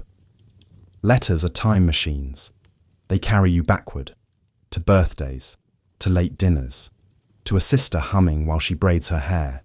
They carry you forward, to the house you might return to a future without trenches, without whistles, without goodbyes. They carry weight. Not in grams, in memory, in hope, in the unbearable tenderness of being remembered. You keep yours in a tin box, waterproofed with candle wax, hidden beneath your spare socks. You check on them often, not to read, just to know they're still there, like a fire you might need later. One day, a letter comes from someone you don't expect, an old friend. You'd forgotten you'd even told him where to write. He says he misses your terrible jokes. He says the pub feels empty without your laugh. He says, come home safe. And you weep. Not loudly, not publicly, just quietly. Because the thought of being missed is too much and not enough all at once. There are times you write letters in your head, to people you've lost, to people who never wrote, to people you'll never meet. You say, if I don't make it, tell them I tried. Tell them I was scared. Tell them I loved them. And then you don't write them down, because some things aren't meant for paper, only for the inside of a soul. And when the mail doesn't come because the road's blocked, or the carrier was hit, or the weather turned cruel, the trench grows quieter. Men speak less, move slower, because the absence of words can be heavier than the presence of death. You see it most in their hands, idle, waiting, as if something invisible was meant to be held there, something lost. But eventually, another whisper, another sack, another call of names, and the world tilts back into place. Not perfectly, not fully, but enough. Because a letter is more than a letter. It's proof that someone, somewhere, still believes you exist, You never forget the first time you smell it. It's not like smoke, not like rot, not like anything natural. It's sweet, almost floral, deceptive in its familiarity, like something meant for perfume or candy. But this scent doesn't invite, it betrays, because this sweetness isn't life. It's mustard gas, and it doesn't kill with noise or speed. It kills slowly, patiently, breath by breath. There's no whistle to warn you, no flash on the horizon, no roar across the sky, just a shift in the wind, a tingle in your nose, a film across your eyes. Someone shouts, "Gas!" You don't hesitate. You don't think. You reach for your mask, and you pray your fingers are faster than the death that rides the breeze. The gas masks are awkward things. Rubber, glass, canvas. They smell of chemicals and old sweat. They never fit quite right. Some leak. Some fog up until you can't see the man next to you, but you wear it. Because the alternative is worse. Much worse. Your breath becomes your world. Loud, trapped, artificial. You breathe like you're underwater. Short pulls, rushed exhales. The mask sucks against your face with every inhale, like it's reminding you, you're not safe, you're just lucky. For now. But not everyone is. There's always someone slower, someone sleeping, someone too far from their gear. You hear their coughs first. High-pitched, wet. Then the screaming begins. It's not from the lungs, it's from the skin, because mustard gas doesn't only choke, it burns. It clings to clothing, to hair, to water, to anything it touches, and it doesn't ask permission. You see a man clawing at his jacket, trying to rip it off before it eats through. Another has blisters rising on his neck, raw, red, the size of coins. You watch his hands shake as he reaches for nothing. Then he falls. You don't help him. You can't. To touch him is to take the gas with you. So you stay still, frozen, and feel your humanity scrape against the inside of your ribs. Later, when the cloud drifts away, when the worst is over, you remove the mask, slowly, as if the air itself might still be plotting. You breathe in. The air is metallic, bitter, but breathable, for now. You wipe the sweat from your face, and your fingers come away shaking. The aftermath is worse than the attack. Men coughing up blood, eyes swollen shut, voices reduced to rasps, skin bubbling where the gas settled. There's no cure, just waiting, just morphine if you're lucky, bandages if you're not. You pass a man whose face is barely recognizable. He breathes through a tube. His hands twitch, and when he opens his eyes, they look past you, as if already halfway gone. You whisper something. You don't know what. He doesn't respond. The medics are tired, so tired. They cut away clothes with long tongs. They wash with water that's already dirty. They try not to meet your eyes, because they know you're next. Maybe not today, but soon. You try to clean your mask later, scrub it, inspect it, adjust the straps again and again, because this piece of rubber and glass is now the line between being a soldier and being a ghost. You dream of gas. You dream of air that turns on you, of lungs that rebel, of screaming that no one hears because everyone's trapped inside their own masks. You wake up coughing, even when the air is clean. You don't stop. It changes how you move. You start sleeping with your mask in your hands. You check the wind like a farmer, except you're not hoping for rain. You're hoping it stays still. You fear the breeze now. What once cooled your skin now carries whispers of death. The officers say it's strategic. That gas keeps the enemy from advancing. That it buys time. That it levels the field. But the field isn't level. Not when the gas crawls into the lungs of the men patching boots. Not when it burns the eyes of stretcher bearers. Not when it leaves entire sections of trench moaning like sick animals through the night. You learn to spot it faster, a haze rolling low, a shimmer where there shouldn't be. You shout gas before you're sure, and no one questions you, because hesitation is a coffin. There's a rumor that one day they'll make a gas so clean, so quick, it won't burn or choke. Just silence. Like flipping a switch. You wonder if that would be kinder, or just more efficient. You don't know which is worse. The chaplain says the soul is beyond the reach of gas. You want to believe him. But after what you've seen, you wonder if breath is all the soul really is, and what happens when even that is taken. You've stopped trusting the weather. You've stopped trusting the smell of flowers. You've stopped trusting the idea that the world was ever safe to breathe in the first place.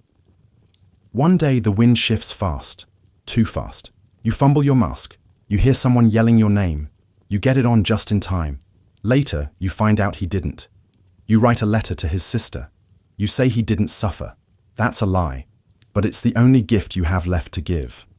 The next morning, you burn his clothes, because the gas doesn't forget. It lingers in seams, in boots, in memories. You watch the flame rise, and in it, you see smoke shaped like breath. Like ghosts trying to exhale just one more time. And you whisper again, not a prayer, but a promise. I will remember. I will breathe. I will not forget what the air can do. Before you arrived, they told you it would be glorious. They told you the uniform would fit like pride, that your footsteps would echo in history, that girls would smile and strangers would tip their hats and your name would be remembered, carved in granite, sung by choirs, toasted in taverns. They told you war would make you a man, and you believed them. Of course you did. You were young, and the posters were beautiful. They hung in windows, fluttered on street corners, bold and bright and full of lies dressed as duty. They showed clean uniforms, polished boots, strong jaws beneath tilted helmets. They showed flags waving against golden skies.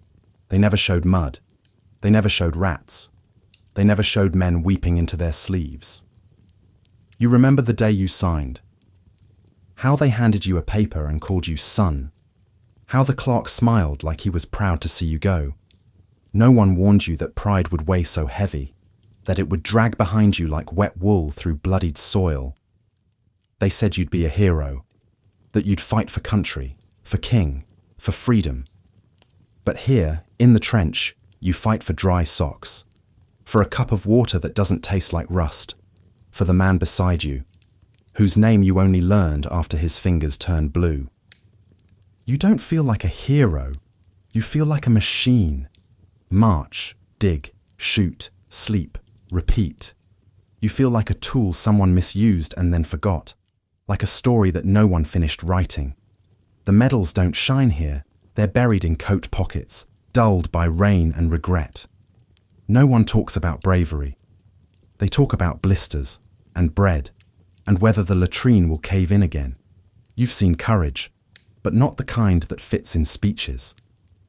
You've seen it in a man who drags his friend back through gunfire, not because he was ordered, but because he couldn't bear to leave him. You've seen it in a soldier who keeps singing every night, even though no one asks him to, even though the words crack in his throat. You've seen a man patch another's boots with bits of his own uniform. You've seen someone give away their only blanket. That's heroism. Quiet, unseen. The kind no one will write about. But the papers back home, they print victories, not funerals. They print honor, not horror. They show maps and numbers and smiling generals shaking hands. They don't show trenches filled with gas. They don't show teeth clenched against a scream. They don't show you. Your family writes proudly, "We heard your regiment was mentioned." Someone at the market said you're in the thick of it. They send you prayers. You send them silence wrapped in politeness. Because to tell the truth would break them. And you've seen enough breaking already. They say you're defending something sacred, but you don't know what it is. Not really. All you've defended is a stretch of mud that smells like death and disappointment. You haven't seen a flag in weeks. Only bodies. Only boots. only walls that collapse the moment you rebuild them. You once asked the lieutenant, "Why here? Why now?" He didn't answer. He just looked away. That was enough. There are posters back home that still show men like you, arm raised, face stern, leading the charge. But you know the truth. The charge is chaos. It's stepping over your own men. It's stumbling on wire while bullets rake the air. It's not glory. It's gravity and fear and luck. There's no music here. Only orders. Only the soft crunch of a letter under your knee as you kneel beside a dying friend. Only the moan of a man trying not to cry because crying would scare the others. They'll call you a hero when this is over. They'll clap your back and tell you they knew you'd make it. They'll ask what it was like, and you'll smile and say something short, something harmless, because the real story wouldn't fit in their world, because it doesn't fit in yours anymore either. You no longer dream of parades. You dream of silence, of mornings without whistles, of not waking up to the sound of someone vomiting blood. You don't want medals. You want your name to mean something other than a number in a ledger. You want to sit in a chair and not flinch when a plate falls. You want to walk without looking over your shoulder. You want to breathe without guilt. Sometimes, when the fog lifts just right, you imagine what they think you are. A savior, a soldier, a name to put on a wall. You laugh, softly, because you know what you really are. Tired, dirty, not brave, just still here. And maybe that's enough. Maybe survival is its own act of defiance. Maybe every breath you take is a quiet revolution against the lie. You share your bread with the boy who lost his brother last week. You clean your rifle even though you don't believe you'll need it again. You help the cook carry water because his back is going. You tell a joke that makes someone spit their tea. That's your battle now, not the one in history books, the one in this trench, the one for kindness, for memory, for meaning. Let them write the stories. Let them paint the posters. Let them build the statues. You'll be here, covered in mud, wrapped in silence, holding the line not because it's noble, but because it's all you have left. And maybe that's what a real hero is. Not someone who believes the story, but someone who lives it anyway, even when it breaks him. You think about it more often than you admit, not loudly, not in words, just moments, pauses. When your hands tremble too much to load your rifle, when the mud rises past your knees and the cold seeps into your bones and makes itself a second skeleton, when you watch a man scream for his mother and no one moves, because moving is impossible, you think, what if I walked away? You wouldn't run. Running is for stories. You'd walk, slow, deliberate, as if the mud had finally won and you'd simply had enough. You imagine it, rising before dawn, stepping over the wire like it's just a fence in the countryside, disappearing into the mist and never turning back. You wouldn't go home, too far, too watched. You'd find a village, a barn, a name that isn't yours, maybe a field where no one asks questions, and the only thing exploding is the sky with rain. You'd become someone else. You'd forget how to crawl, how to count the seconds between shells. You'd sleep, but you don't, because every day someone doesn't come back. And no one says deserter, they say gone, lost. Sometimes they whisper it. Sometimes they don't say anything at all, because silence carries fewer consequences. There are rules, of course, laws, articles of conduct printed in manuals. Leave your post. Death. Abandon your unit. Death. Lose your weapon in retreat. Death. The penalty is always the same. Simple, clean, absolute. But nothing here is clean. Nothing is simple, least of all the decision to stay. You knew a man named Sims, quiet, thin, always humming. One morning, he was gone. No one saw him leave. No note, no trail, just his rifle leaning against the trench wall, pointing nowhere. They searched, not for long. The officer ordered a report filed. Desertion, said the word like it tasted sour. You wondered where Sims went, if he made it past the wire, if he's warm now, if he's still humming. Then came the court-martial. Another man, Harris, accused of abandoning post. He didn't run. He was late returning from a latrine run. Shells fell. The line shifted. He lost his way. They found him 20 minutes later, covered in mud, crying. It didn't matter. He was made an example. Firing squad, 7 rifles, 1 coffin, no trial anyone remembers. The message was clear. You don't get to be tired. You don't get to be lost. You don't get to be human. You get to be a soldier, or you get to be a target. So you stay. Not because you believe, because you're afraid not to. Afraid of the rope, of the bullet, of the judgment. Afraid of being called a coward by men who've never wept into their own boots. But even fear fades. Eventually, all things do. And what's left is a numb kind of calculation. Is it worse to die here, or die trying not to? You once found a letter buried in the mud. Written, not sent. No name. Just lines of desperation. Please understand. I couldn't breathe anymore. You didn't keep it, but you remember it. Every word. There are signs, if you know what to look for. The man who packs his gear too tightly. The man who stares too long at the horizon. The one who cleans his boots before nightfall. Not for order, but for departure. You don't ask. Because asking makes you complicit. Because stopping him means killing him. You let them go, silently, quiet as ghosts. And when their name is called at roll, you say nothing. Because silence is mercy, and mercy is rare. Sometimes they come back, dragged by MPs. Beaten, bloody, held for days before the shot. You don't watch. You pretend to clean your rifle. You pretend not to hear the single crack of justice. But it stays with you. That sound, louder than any shell. Because it wasn't war that killed him. It was the refusal to pretend. You wonder if they understand what they ask of you. To march without meaning. To bleed without questioning. To kill without flinching. To die without dissent. To disappear quietly when the orders say so. And to stay, always, no matter how much of yourself leaves first.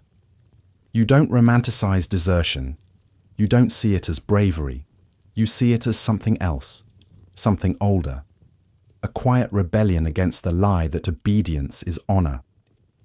You once caught yourself staring too long at the edge of the trench, thinking, if I climbed out now. Then someone coughed behind you, and the moment broke. You turned. You stayed. There's a word for that pause, that almost. That breath between staying and leaving. It lives in your chest now. It whispers every time your name is called. You build rituals to fight it. Sharpen your knife. Straighten your gear. Touch the photo in your pocket. Little anchors. Small weights to hold you here. Because if you leave, who writes the letters? Who digs the graves? Who shares the bread? You stay. Because others do. Because you've shared too many cigarettes. Because you've buried too many hands still warm. Because leaving isn't the same as surviving. And if one night your footsteps do lead you beyond the trench, you hope someone understands, not forgives. Just understands. That war isn't lost in grand defeats. It's lost quietly, one man at a time, choosing silence over fire. And maybe, just maybe, that's not cowardice. Maybe that's the last act of a soul trying to save itself in a world that punishes the human in you and calls the machine a hero. Somewhere between the second gas attack and the third burial that week, something inside you starts to slip. Not break, not yet, but shift, like a door slowly closing in the back of your mind. muffling what once felt sharp and immediate.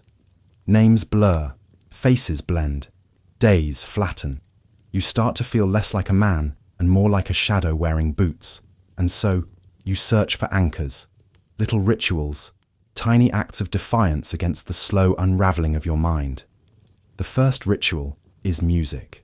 Crude, broken, sacred. A soldier 2 posts down has a harmonica. It's dented. It wheezes. But every night, just after rations, he plays, softly. Not songs of home, too painful. Just simple, circular melodies that go nowhere but seem to keep everything from falling apart. Sometimes another voice joins in, wordless humming. Sometimes you do too. Not because you remember the tune, but because it feels like remembering something deeper than memory. There's a man from the South, Jenkins, who sings hymns under his breath. You once asked him why. He didn't look at you when he answered. He just said, "The words are older than the war. That means they win." You didn't argue. Prayer becomes another kind of ritual, even if you stopped believing long ago, even if belief feels like a luxury for men with dry feet and clean hands. Still, you press your palms together sometimes. You whisper a name, a plea, a thank you. You don't know to whom. But maybe that's not the point. Some men draw. On the walls of dugouts, on the backs of ration boxes, crude sketches, of cats, of naked women, of sunsets they only half remember. You once saw a full scene etched into the side of a crate, a family at dinner, a father passing bread, a child laughing. You stared at it for a long time, longer than you meant to. The man who drew it said nothing. He just nodded, once, and turned away. You write. Not every day. Not because the words come easy. They don't. They come like blood from a stone. But when they do come, you catch them. You write on scraps, on labels, on the back of old maps. You keep the pieces folded near your chest. You don't read them again. You just need to know they exist. Sometimes, the ritual is more physical. You polish your boots, even if they'll be ruined in an hour. You rewrap the bandage on your wrist, even if it's already clean. You fold your coat before sleep, even if you lie down in it. It's not about order, it's about control, about proving that there are still parts of you that obey your hands, not the war. There's a piece of string you've tied around your wrist. You found it near a supply crate. No meaning, no magic, just there. Now, you touch it before every watch shift, twice, once for memory, once for luck. If you forget, you go back and do it. Always. One man has a pebble he rubs between his fingers before firing. Another taps the barrel of his rifle 3 times before patrol. A third tucks a photo of a woman he no longer remembers beneath his helmet liner. None of it makes sense. All of it matters. The chaplain passes out small crosses carved from bullet casings. They're ugly, uneven, but you take one. You don't wear it. You keep it in your pocket. And sometimes, when the sky roars and the trench shakes, you press it to your palm and pretend you're holding a hand that won't let go. There are men who talk to themselves, softly, rhythmically, repeating names, or numbers, or stories from childhood, not madness, mantras, songs without melody, lifelines. There's a ritual in eating too, in how you chew, in how you unwrap a chocolate square and break it into perfect halves, in how you save the last bite for just before watch, as if taste could protect you from bullets. Even laughter becomes a kind of prayer. You laugh when a rat steals someone's sock. You laugh when the latrine floods. You laugh when the tea tastes like old boots. Not because it's funny, because if you don't laugh, you might start screaming.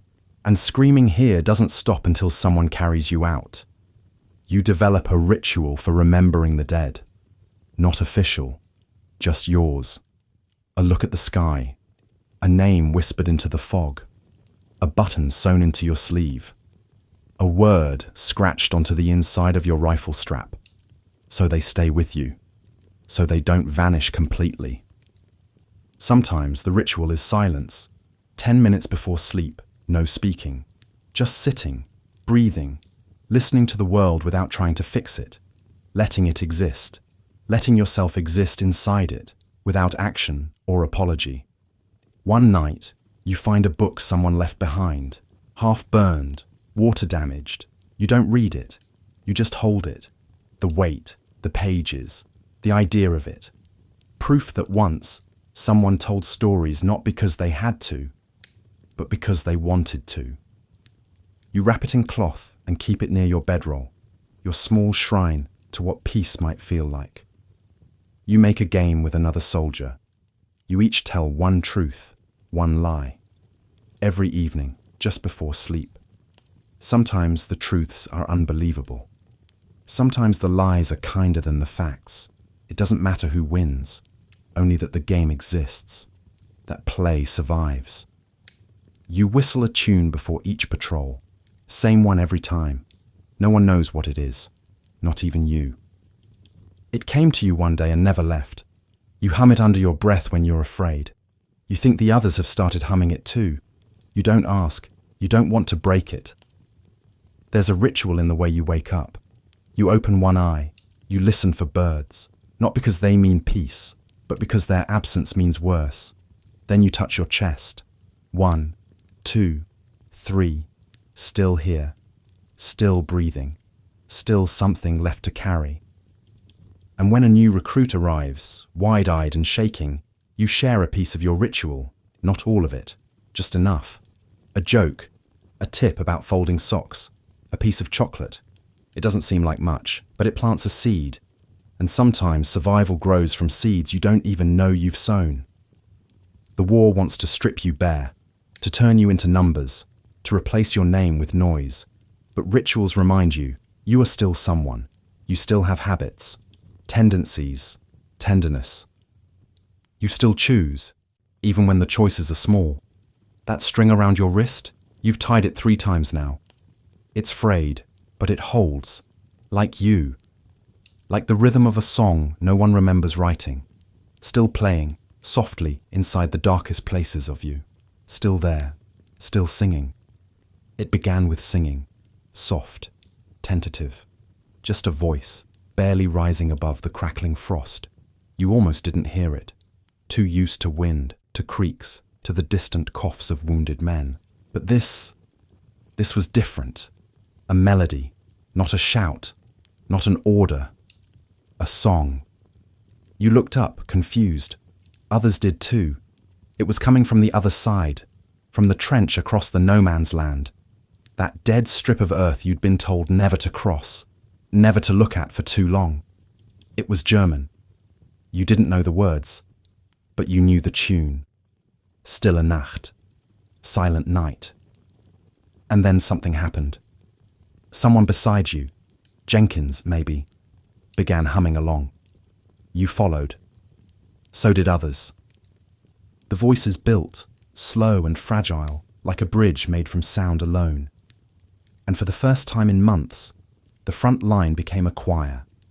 2 languages, 1 song. You waited for a shot, for a shell, for someone to scream, trap. But nothing came. Only the last note, lingering. Then silence. Then laughter, soft, nervous.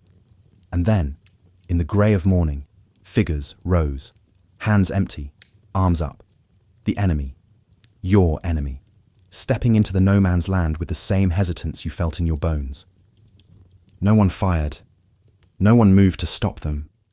You climbed from the trench. Your boots slipped in the frozen muck. Your breath rose in clouds. And suddenly, you stood there, face to face with the man you were meant to kill. He couldn't have been more than 19. His cheeks were red from cold. His uniform was patched in all the same places as yours. And his smile was tired, uncertain, human. He offered a tin of tobacco. You handed him a biscuit. He pointed to your scarf and mimed, warm. You nodded, gave it to him. He bowed dramatically. You laughed. Soon, There were dozens of you, milling between craters and shattered trees, swapping cigarettes, showing photos. One man produced a harmonica, another, a football. You played, not for long. Just enough to remember what motion without fear felt like. Just enough to remind your legs they could run for joy, not just survival. You didn't speak the same language, but you didn't need to. A smile, a shrug, a gesture, these were fluent enough. One German showed you a photo of a girl holding a basket of eggs. You showed him a letter with a child's drawing of a tree. You both nodded, as if saying, "Yes, this matters, more than all of this." Officers tried to keep their distance. Some shook their heads, some turned away, but no one stopped it. Because how do you stop peace when it arrives uninvited? Someone built a small fire. No one had proper wood. So you burned letters from command, jackets too soaked to wear. A German tossed in a manual on rifle maintenance. Everyone laughed. For the first time, laughter didn't sound hollow. You shared chocolate, wine, cheese, cigars, damp but still good. You showed scars, not wounds of pride, just stories written in skin. He had one from barbed wire. You had one from falling in the dark. He mimed idiot. You mimed same. It snowed lightly by afternoon. Flakes caught in your hair.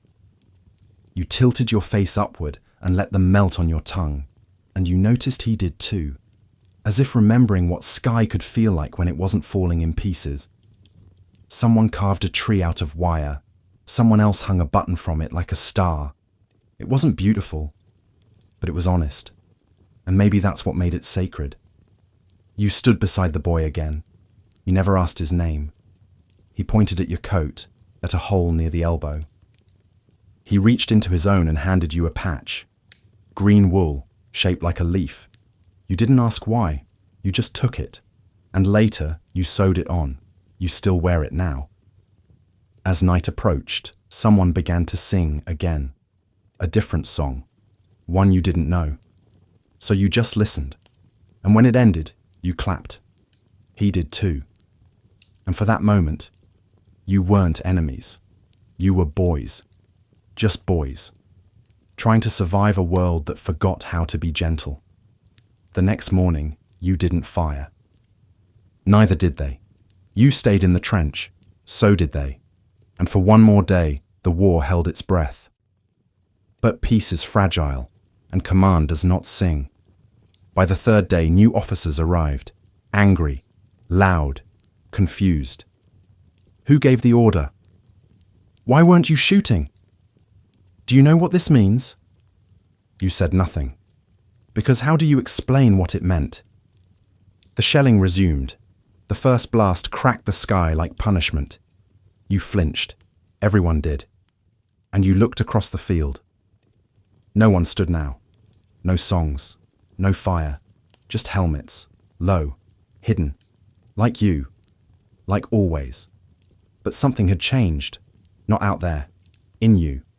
You'd seen the face of your enemy. You'd seen his smile. His scarf.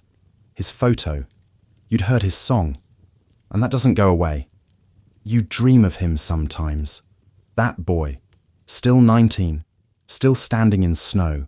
Still offering a patch of green wool with a shrug and a grin. Maybe he died a week later. Maybe he made it home. You don't know. But you remember him. And that means he still exists. You tell others. Not often. Just sometimes. Around a fire. When the air is still. When the rats are quiet. You say, there was this one Christmas. And someone always listens. Because hope, even brief, even buried in mud, is worth telling. And maybe, years from now, if peace ever returns for good, maybe someone will ask you what the war was like. And maybe you'll tell them about the mud, the noise, the hunger. But maybe you'll also tell them about the song, about the snow, about the day no one fired, about the day the war stopped to remember that we are all just boys, wearing different coats, afraid of the same things. And maybe they'll understand, even if they weren't there, even if they've never held a rifle, because truth has a sound. And on that day, it sang. Time doesn't pass here, it drips, like water from a cracked pipe. Like a leak you can't find the source of, but feel all the same. Slow, constant, wearing away at you without mercy or rhythm. You wake, you watch, you eat, you sleep, you do it again, and again, and again, until even your memories feel like repetition. Once, you marked the days, scratched lines into a bit of wood, 1 for each sunrise. 5 became 10, 10 became 20. Then the wood snapped, and you didn't bother replacing it. Now the sun just rises, and eventually, it sets. And you don't count anymore. The letters from home have dates. They tell you it's Tuesday, or March, or Easter. You read those words like artifacts from another planet. You nod. You fold the paper. You place it with the others. But nothing sticks. Not numbers. Not calendars. Just the ache behind your eyes and the smell of damp socks. Every morning looks the same. Grey sky. Mud like porridge.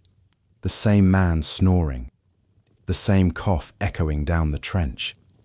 You begin to dream the same dreams. You begin to forget their dreams. Sometimes you feel like the war has no end, not because it's long, but because it has eaten the concept of ending. Because everything feels like middle, the middle of a watch, the middle of a command, the middle of a life that never had a beginning and clearly won't have a clean finish. You ask yourself, what day is it? What month? What year? The answers drift through your mind like leaves on dirty water. You don't grab them. They'll just rot in your hands. You know it's winter when the cold bites harder, summer when the rats breed faster, autumn when the mud takes longer to dry, spring when someone says, it smells green. Otherwise, you measure time by wounds, by the number of letters unopened, by the wear in your boots. Someone says it's been a year. You blink. You nod. A year. It feels like 100. It feels like yesterday. It feels like something outside your body. You remember your first week here vividly, too vividly, each detail sharp, outlined in panic. But the months that followed, they blur, like a chalk drawing in the rain. You know you were there, you know things happened, but you couldn't name a single one with certainty. You see the same face every day, yours, in a shard of mirror, cracked and rusted. You watch your hair grow, your cheeks sink. You count the new lines, but not the days they came from. When you try to remember home, you can't recall the sequence of things. Did the dog die before the war? Was your sister married already? Did the back porch always creak? You picture it in flashes, snapshots without timestamps, and it terrifies you. Because what if memory without order is no memory at all? What if the war is making you forget the very things you meant to protect? You speak less. Words become heavy, unnecessary. A nod, a gesture, a grunt. Communication shrinks to utility. Emotion becomes delay. You don't ask, how are you? You ask, you awake? Still got your spoon? That your tin? The clocks broke long ago. Somewhere in the dugout, one still ticks. But it's wrong. Always wrong. Sometimes fast, sometimes slow. You keep it anyway, because even a broken time is better than none. You develop your own measures. A cigarette takes 3 minutes. Boiling water, 6. A patrol, 37 if there's no trouble. If there's trouble, you stop measuring. Because survival doesn't fit in minutes. Rain lasts forever. Sunlight lasts until someone sees it. Sleep lasts until the next noise. Dreams. You're not sure how long dreams last. They don't tell you when they begin anymore. Only when they end. One day someone says, you know today's Christmas. You stare at them. You blink. You feel nothing. Not disbelief. Not denial. Just blankness. Like someone told you it was Tuesday and expected you to weep. Another says, war will be over by spring. You nod. You say, which spring? He doesn't answer. because he's already forgotten he said it. You pass a dead man and wonder how long he's been there. A day, a week, you check for a tag. It's missing. He becomes part of the scenery, like the tree stump, like the hole near the latrine, like everything else time has claimed. You begin to understand why old men talk in loops, why memory turns back on itself, why stories repeat. Because the only way to hold on to time is to grip it so tightly it starts to blur. There's a boy who keeps a journal. He writes in it every evening. He titles each entry the same, day whatever, because he's lost count too. But still he writes, as if the act of naming it might pin it down, might give shape to a formless day.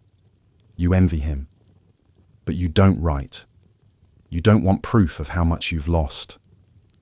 The mail is late. No one says anything. They just sit a little quieter, eat a little slower, because letters were the last thing tied to real dates. And now even that thread is fraying. A man shouts one night in his sleep. He screams a name, a date. April 4th, April 4th. Then silence. You don't ask who it was. You don't ask what it meant, because it's not about April. It's about anchoring something, anything, even a scream. You watch mold grow, watch rust spread, watch boots decay, and you realize time hasn't stopped. It just changed languages. Now it speaks through rot, through wear, through the creak of bones too young to ache. You used to say tomorrow. Now you say next. Next ration. Next watch. Next shift. Tomorrow implies a future. Next just means not now. And that's safer. That's smaller. That fits in your mouth. One day, you feel the sun on your face, and it lingers, and you realize you don't know the last time you felt that. You close your eyes. You don't count the seconds. You just let them be. Because maybe that's all time is now, not something to measure, just something to feel, while you still can. And maybe, one day, when this ends, if it ends, you'll return to a world where clocks make sense, where seasons matter, where calendars mean more than just pages. But even then, part of you will still hear the tick of that broken watch in the dugout, still feel the breathless, shapeless blur of days that bled into each other, still know what it means to live outside of time and survive it anyway. It begins with the whistle, not the wind, not the distant shriek of shells, not even the coughing fits in the dark. No, it's the officer's whistle, sharp, shrill, clean, the kind of sound meant to command attention, to pierce through fog and fear and say, now. And once you hear it, there's no time to think, no room for doubt, only movement. You've been warned for days. There's an offensive coming. They're bringing in new artillery. Brigade says we take the ridge by Sunday. You heard the whispers. You saw the supply crates pile up. You noticed the extra bandages. You watched the way your lieutenant avoided eye contact. And you knew. You all knew. Something was coming. The night before, the trench was quiet. Not peaceful. Never that. But quiet in the way a mouth closes before a scream. You packed your kit. You cleaned your rifle. You counted your bullets, even though you knew you wouldn't use most of them. You smoked. You didn't speak much. What was there to say? Sleep didn't come. It never does before an offensive. Your eyes closed. Your body rested. But your mind paced, wearing a trench of its own into the softest parts of you. You saw the ridge in your dreams, not as a goal, but as a grave. And then, the morning. The sky grey as usual. Your breath visible. Mud frozen at the surface. You lined up. Shoulder to shoulder. Hands trembling slightly but held firm. Like boys at the edge of a lake, daring each other to jump. The officer said words, maybe instructions, maybe encouragement. You don't remember, You heard your blood more than his voice. The whistle blew. You climbed the ladder. You stepped over the top, and the world exploded. They called it going over, like a ritual, like a game. But there was nothing playful about it. Barbed wire caught at your trousers. Mud sucked at your boots, and the moment your head rose above the trench wall, the air changed. It hissed, it screamed, it became sharp, alive. Bullets don't look like they do in books. They're not clean, they don't sparkle, they rip, they snap, they punch the air like fists. You ran, because everyone ran, because to stay still was to be left behind, and to be left behind was to die alone. The ground shuddered, cratered, slick. You lost your footing 3 times. Once you fell, and your face landed in something you couldn't identify. You got up anyway. There were men beside you, friends, brothers in mud. You didn't dare look at them, because if you looked and they were hit, you'd stop, and stopping wasn't allowed. You heard a voice scream, "Medic!" You didn't turn. You couldn't. Your body was moving forward, even as your soul begged it to turn back. You reached the halfway point, the dead zone. No cover, just broken earth and bodies. You dropped behind a slab of concrete. You waited for breath. None came. Just more whistle blasts, more shouts, more death. Your boots were soaked, not from water. Your gloves were slick. Your ears rang. Your rifle felt like a prop, like something a child might carry in a play about courage. The ridge looked closer. You ran again. You stepped over a body. It grabbed your ankle. You screamed, then realized it wasn't grabbing. It was twitching. You kept going. You reached the wire. The real wire, thick, tangled, alive with metal teeth. You cut it, bit by bit. Beside you, a man was doing the same. He wasn't speaking, just sobbing, quietly, rhythmically, like a metronome set to despair. A shell landed too close. You hit the dirt. So did he. When you lifted your head again, he was gone. Not wounded, not blown apart.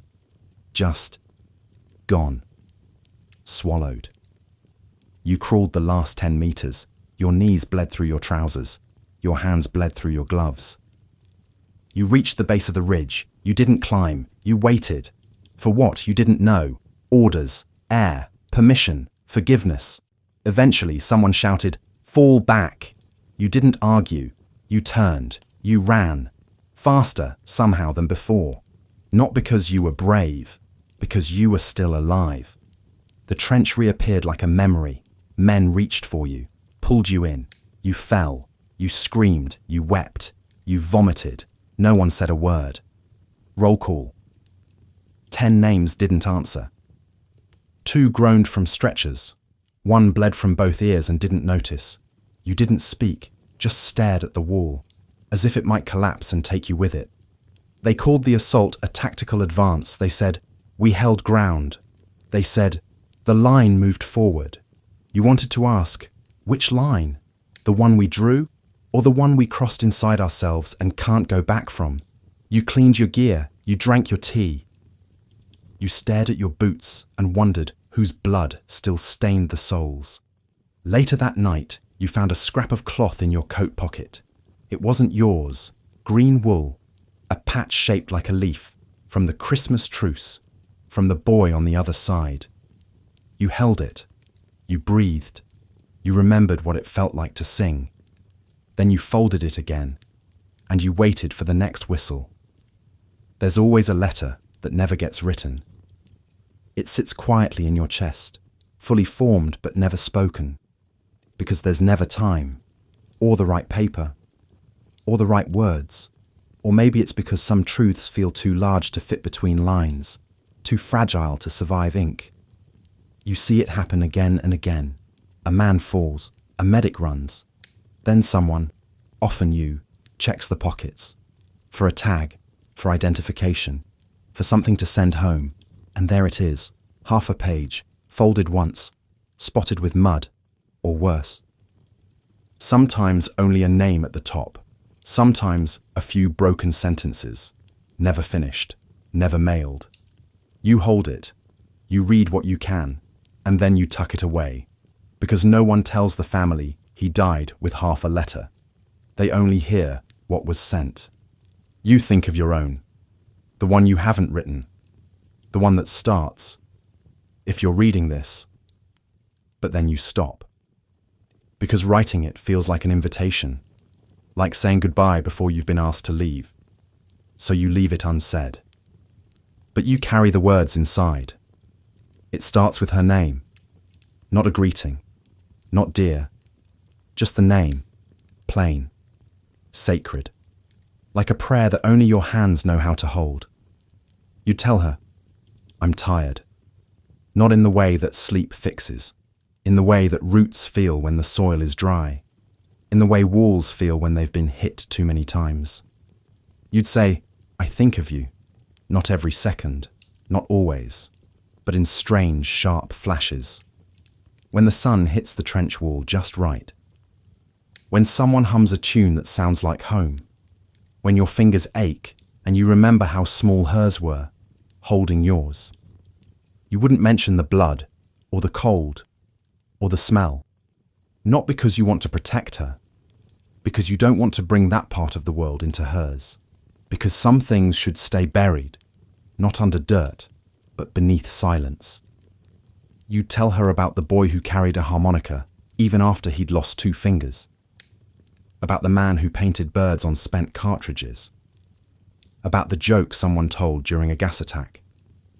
You'd tell her the things that proved there was still breath left in you, even when the world seemed determined to take it. You'd say, I hope I made you proud, even though pride feels like a foreign word now, even though you're not sure what you've done except survive, and not even that some days, not really. You'd admit, I'm afraid, not just of death, but of what comes after, of being forgotten, of returning and not knowing who you are anymore, of looking into a mirror and seeing a stranger in your own skin. You'd say, thank you, for the letter, the photo, the drawing, for the scarf that still smells faintly of lavender, for the memory of her voice, reading aloud on rainy afternoons. You'd tell her not to wait too long, to live, to love again, not because she owes you nothing, but because she owes herself everything. Because one person shouldn't carry a ghost forever, especially not one who chose silence over farewell. And maybe, just maybe, if there's room, you'd write a line like this. I will always be that boy on the train platform, waving, unsure, hopeful. I will always be the one who wrote your name on the inside of his helmet so he wouldn't forget where he belonged. But the letter never gets written because you're needed for watch, because the ink froze, because someone else died and you had to help dig the grave, because the whistle blew, because time ran out. So instead, the letter lives in small things, in the way you fold your coat each night, in the rhythm of your breath before sleep, in the soft way you hold the photo, smoothing the edges even though they're already frayed. You meet a man once in the med tent, shot through the leg, dying slow. He grips your arm and says, tell her. But then he's gone.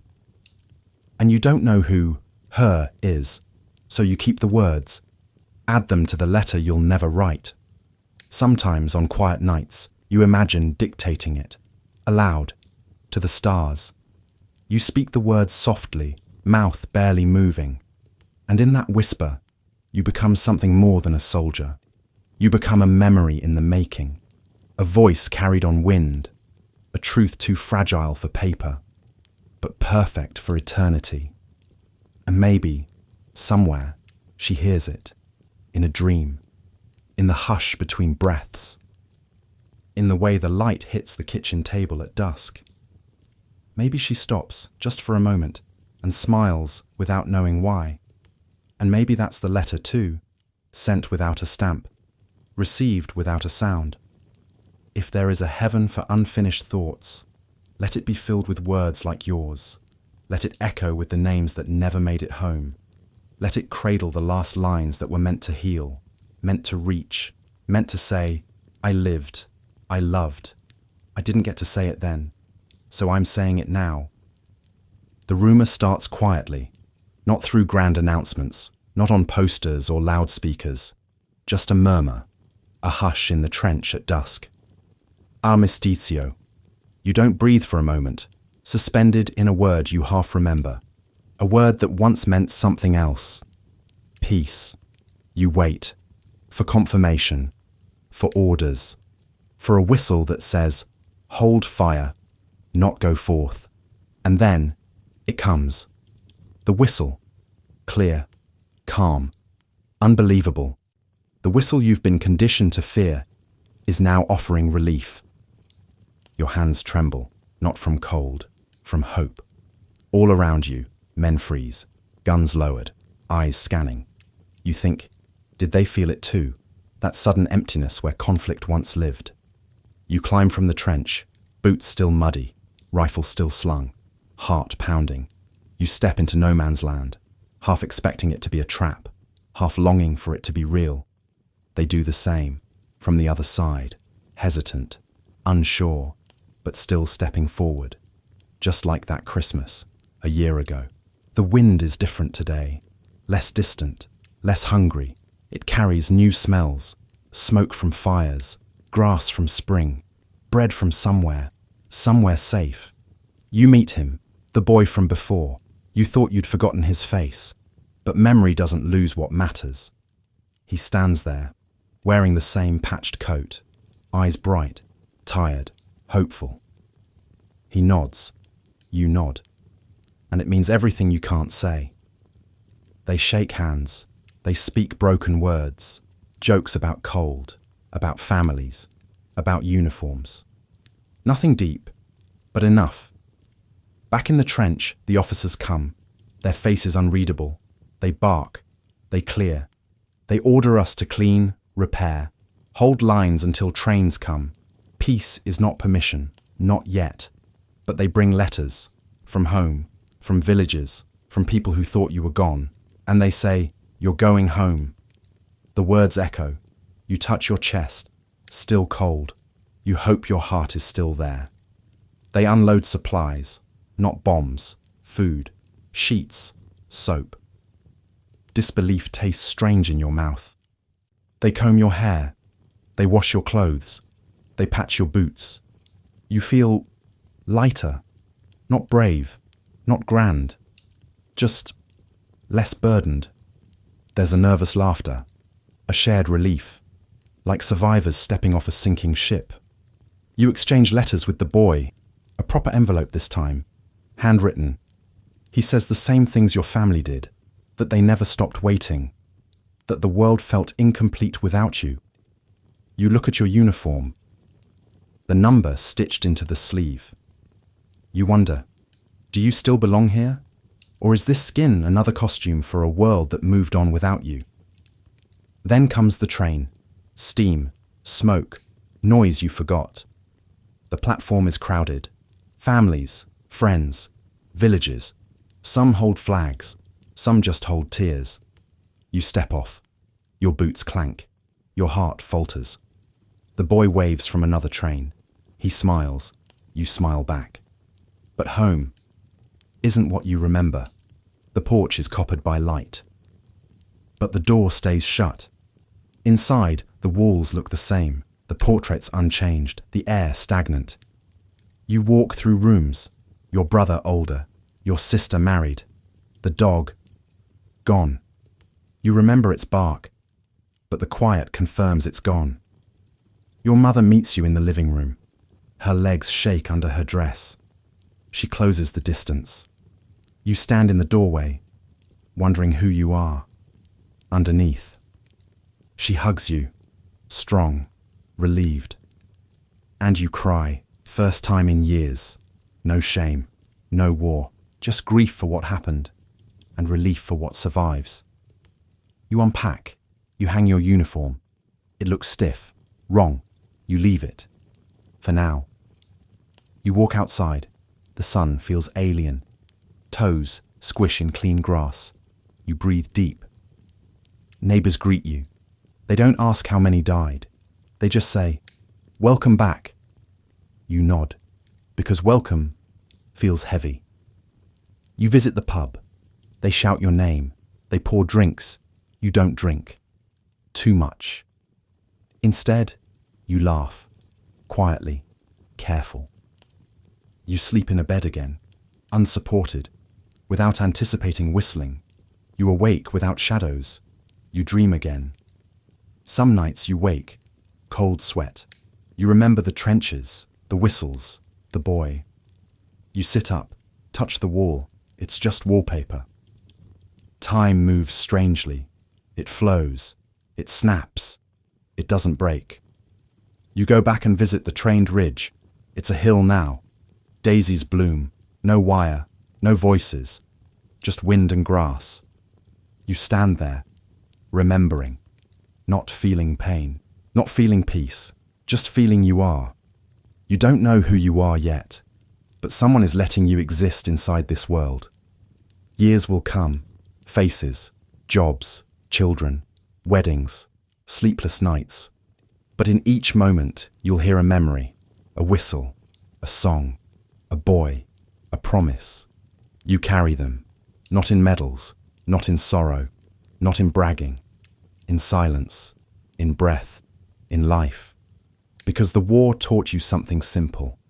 Home is not a place. It's a heartbeat revived inside your own chest. And when peace finally came, it found you alive enough to feel it.